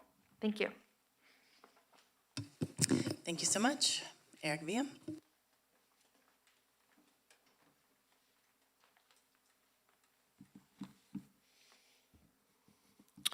Honorable Mayor and Council, my name is Eric Wiem. I chair the Solar Climate Coalition. I'm going to keep my comments brief, but I want to touch on a couple of really key points. First, I just want to start by acknowledging your staff. They clearly demonstrate, are remarkably professional and thorough, and have gone, from my perspective, way over above to demonstrate the importance, value, and necessity of this action. And so I think probably the greatest climate action we could take would be to replicate your staff for other communities around the world. The second thing I want to note is that as a community, we're currently behind the curve when compared to other peer communities in the state. And so this is our opportunity through what is really the lowest hanging fruit that we have available to us to take meaningful action to stop digging a carbon hole and to really be putting a positive carbon-free foot forward.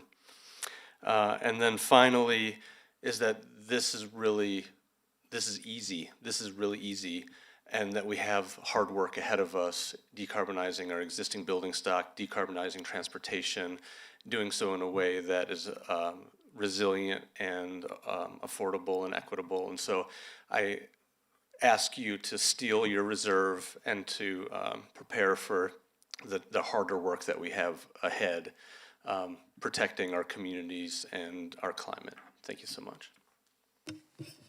Thank you so much. Any other? No, okay, great. All right, well, as we close public comment,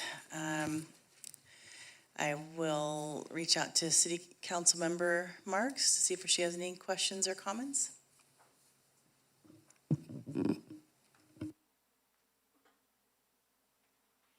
We're at the deliberation stage. I'm very much in favor of the ordinance as amended. I do want to say that on the policy board of 3CE, I've continually spoken up in favor of microgrids and battery backup and grid resiliency in light of the fact that if we are, going all electric, which I support, we also have to realize that there will be blackouts, there may be rolling blackouts. PG&E is becoming more and more conservative because they want to avoid wildfires, and I'm not going to get into that whole issue right now, but we need to also, work with 3CE and other options to help our community become as resilient as possible, given the unstable situation with the grid. So anyway, I think it's really a marvelous step forward, and I want to congratulate staff and the community for working so hard to get us to this point tonight. Thank you. Thank you. Vice Mayor Christensen. Yes, thank you also to the staff and all your great work, and don't tell anybody how wonderful our staff is. We don't want anybody to tempt them away. They're terrible, don't hire them. No, you guys do great jobs, and I really appreciate the work that you've done, as well as the work that the community's done in helping shape our policies and our direction on this. As you know, we had an email from Sandy Rowley, who I have spoken to for many years about issues. She never agrees with me, but we always have good conversations. And she said, I understand about climate change, but we really should hold off. And I said, if not now, when? We've put this off for decades. I was ready to do this 2 years ago when we first proposed this. And, we are behind the times. We know what we could do. We need to do more. And if not now, when? It's not going to get better. The reason we have these horrible wildfires is not because we have PG&E transmission lines, because they've been there for a long time without the wildfires. It's because of climate change. So the idea that you're going to continue to not pay attention to the underlying cause of so many of our big issues, while you dither around, being worried about some of these very important but not overwhelming parts of it, just doesn't make sense to me. So we do, I'm totally in support of this, and we do need to continue to work on grid resiliency in terms of developing new electrical supplies, wind, solar, waves, whatever else is out there, and things like batteries and that kind of stuff. But the answer is not to stand still or go backwards in the face of the fact that we're in a transitionary period where we're going to we have had and may have things like brownouts. The answer is to double down on facing up to our policy direction of the state and our city, which is electrification. It's the only thing that really makes sense in terms of a overall policy, and I am happy to support this, I agree, easy step towards, this is the easy part. New buildings, it's the, everything else that's so hard. But I won't be here. So I'll leave you at that, but I'm totally supportive of this, and I can't wait to vote on it. I look forward to you being at many dot-tocracies in the future. Councilmember Shoresman. Yeah, except for the part about not being here. I was gonna say that just to reiterate again, for I think everybody's pretty clear on this right now, but this is really a small step. We have a lot more work to do, which is what I was gonna say, which Vice Mayor Christensen already said. So I'm happy to support this as well. Thank you. We have definitely made a commitment to carbon neutrality and sustainability for the future. And so, this, as far as we look at new buildings, this is kind of like an easy step in a sense of how to go from here. And the key for me was the 5 exemptions that were there. There are some things that are concerning for businesses going forward, and that's exactly what we're trying to figure out still, is how does this work for everybody. And I also really wanted to thank you for the community engagement, but also listening to the feedback. So not just giving these opportunities, but also listening to the feedback, and obviously seeing as what you just shared with us today and the amended aspect of the ordinance, it already is just, again, showing what we need to do. So thank you for listening, and I know I personally ask you guys all the time way too much to listen to the community, but I think that is how we come together as a community and make these decisions together for these really big changes that need to happen, but yet are really stressful for people. So thank you. So I will be happy to support this motion as amended as well. Vice Mayor Christensen. All right, I will go ahead and move staff recommendation as amended. I'd like to second it, if you can hear me, Jan Marks. Thank you, Councilmember Marks. You'll be seconding it. Okay, thank you. You're welcome. Can I have a roll call, please? Vice Mayor Christensen, Yes. Councilmember Marks, Yes. Councilmember Shorsman, Yes. Mayor Stewart.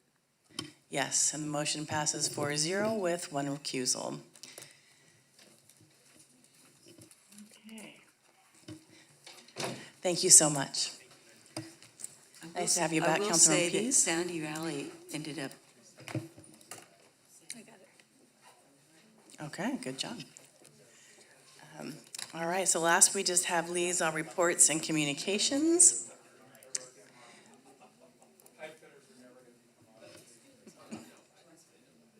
All right, so we just have communications and liaisons, Vice Mayor Christensen, Michelle Shorsman.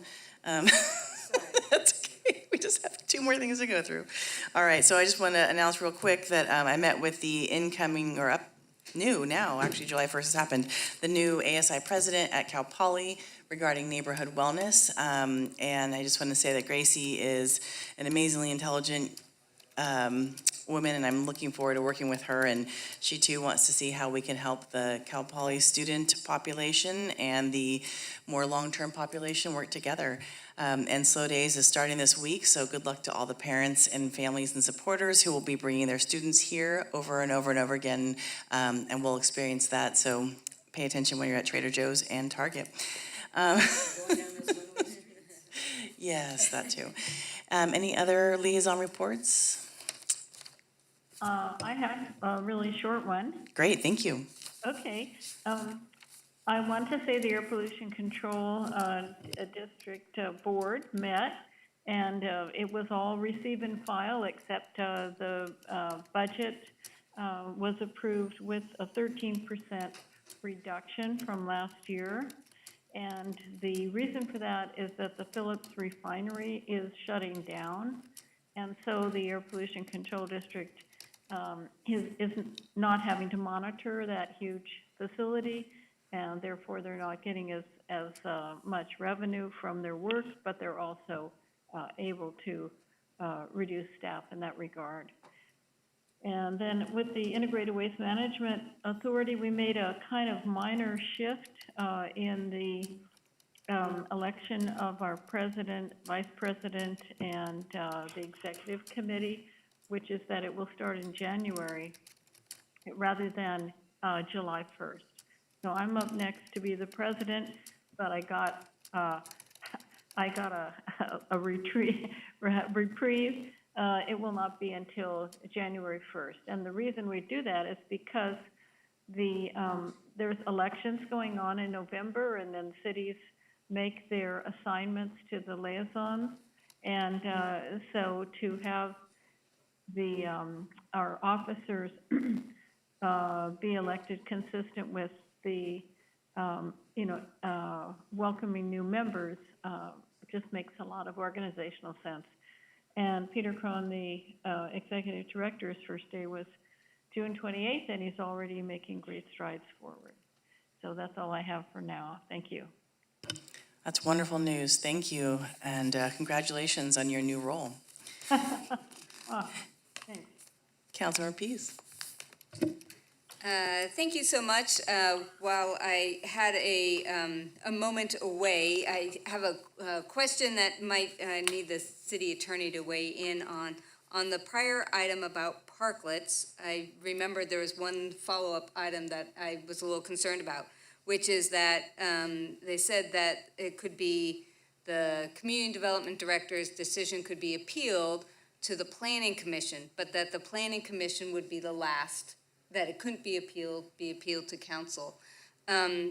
And I feel strongly that that's not what the Planning Commission has signed up for. That's what we signed up for. And so I'm not sure what the process is to revisit that item, if there is interest in having that conversation, if we need to reopen it at the second reading, if that's even in the ordinance. I didn't remember seeing it. Okay, so it must be in the actual ordinance. I somehow I didn't spot it until it was coming up during the staff presentation, so I didn't see it ahead of time. So I'm not sure what the proper process is for that. I know, Madam Mayor, we have got the city attorney still on there. I just need to double check your reconsideration, whether or not we need to have a motion. There's a whole procedure that the council has for reconsideration of an item. Let me just see if that. Correct. A member of the majority can move to reconsider, and if there's a second, there can be reconsideration of the item. Can we reconsider it in the moment? That one piece? At the same meeting or the meeting immediately following. So this would be the appropriate time for the motion for reconsideration. So I would move that we reopen the item to address that one small item about the appeal to the Planning Commission. If there's a second. I would second. Sorry. I would second that. So then just my discussion is, and you know, again, this is not a make or break, but for when we were first looking at trying to streamline the processes and, you know, what things go to planning commissions, what things go to the director, et cetera, one of the initial proposals was potentially having a project, you know, that there's no appeal beyond the planning commission. And at that point, I felt like for our volunteer group that that's a big obligation. And it's a bit of a different scenario because those are often really big projects, and I didn't think it was a reasonable ask of the planning commissioners. And so I don't think this is as big a deal, but it is potentially still a big deal at somebody's business decision. So I would rather have it still be, the minor change would be, it would still be appealable to city council. And it still goes to the planning commission first. Okay. Sure, yeah, but if they want to appeal it, they still could. Councilmember Shorsman. I guess this is more of a question. As a former planning commissioner, I know that the planning commission does hear appeals. They are usually appealable again to the city council, at least in my experience on that body. So I'm just wondering, do they hear final appeals? Do they make final decisions in other areas? They can and they could if the council so ordained it. So, I mean, the idea was that. Go ahead, Christine. I'm sorry, just with the process revisions that were previously made, there are some lower level decisions that are finally appealable to the Planning Commission.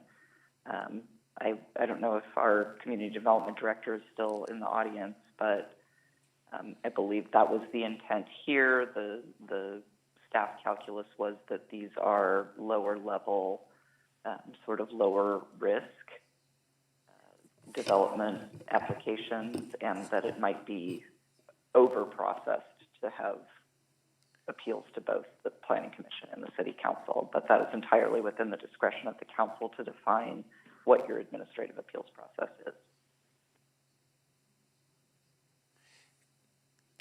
Yeah, that answers my question. Thank you. Vice Mayor Christensen. Yeah, we did a lot of appeals on the Planning Commission, and I've done a lot of appeals here on the council. And I know that when we revised the process, we did make a lot of them final at the Planning Commission because the City Council was hearing all kinds of relatively small things that we were agreeing with the Planning Commission, so it was more expensive and took a lot of time, and appeals are really hard. So, to me, this feels like a pretty minor thing that the Planning Commission easily could handle. I don't really see the point of making an exception for this thing. I'm not wed to it, but I just don't really see why we would make it why would you make this something that could be appealed to council and there's other things that aren't? And it just feels, again, overkill, like Attorney Dietrich just said. Councilmember Marks, did you have a comment?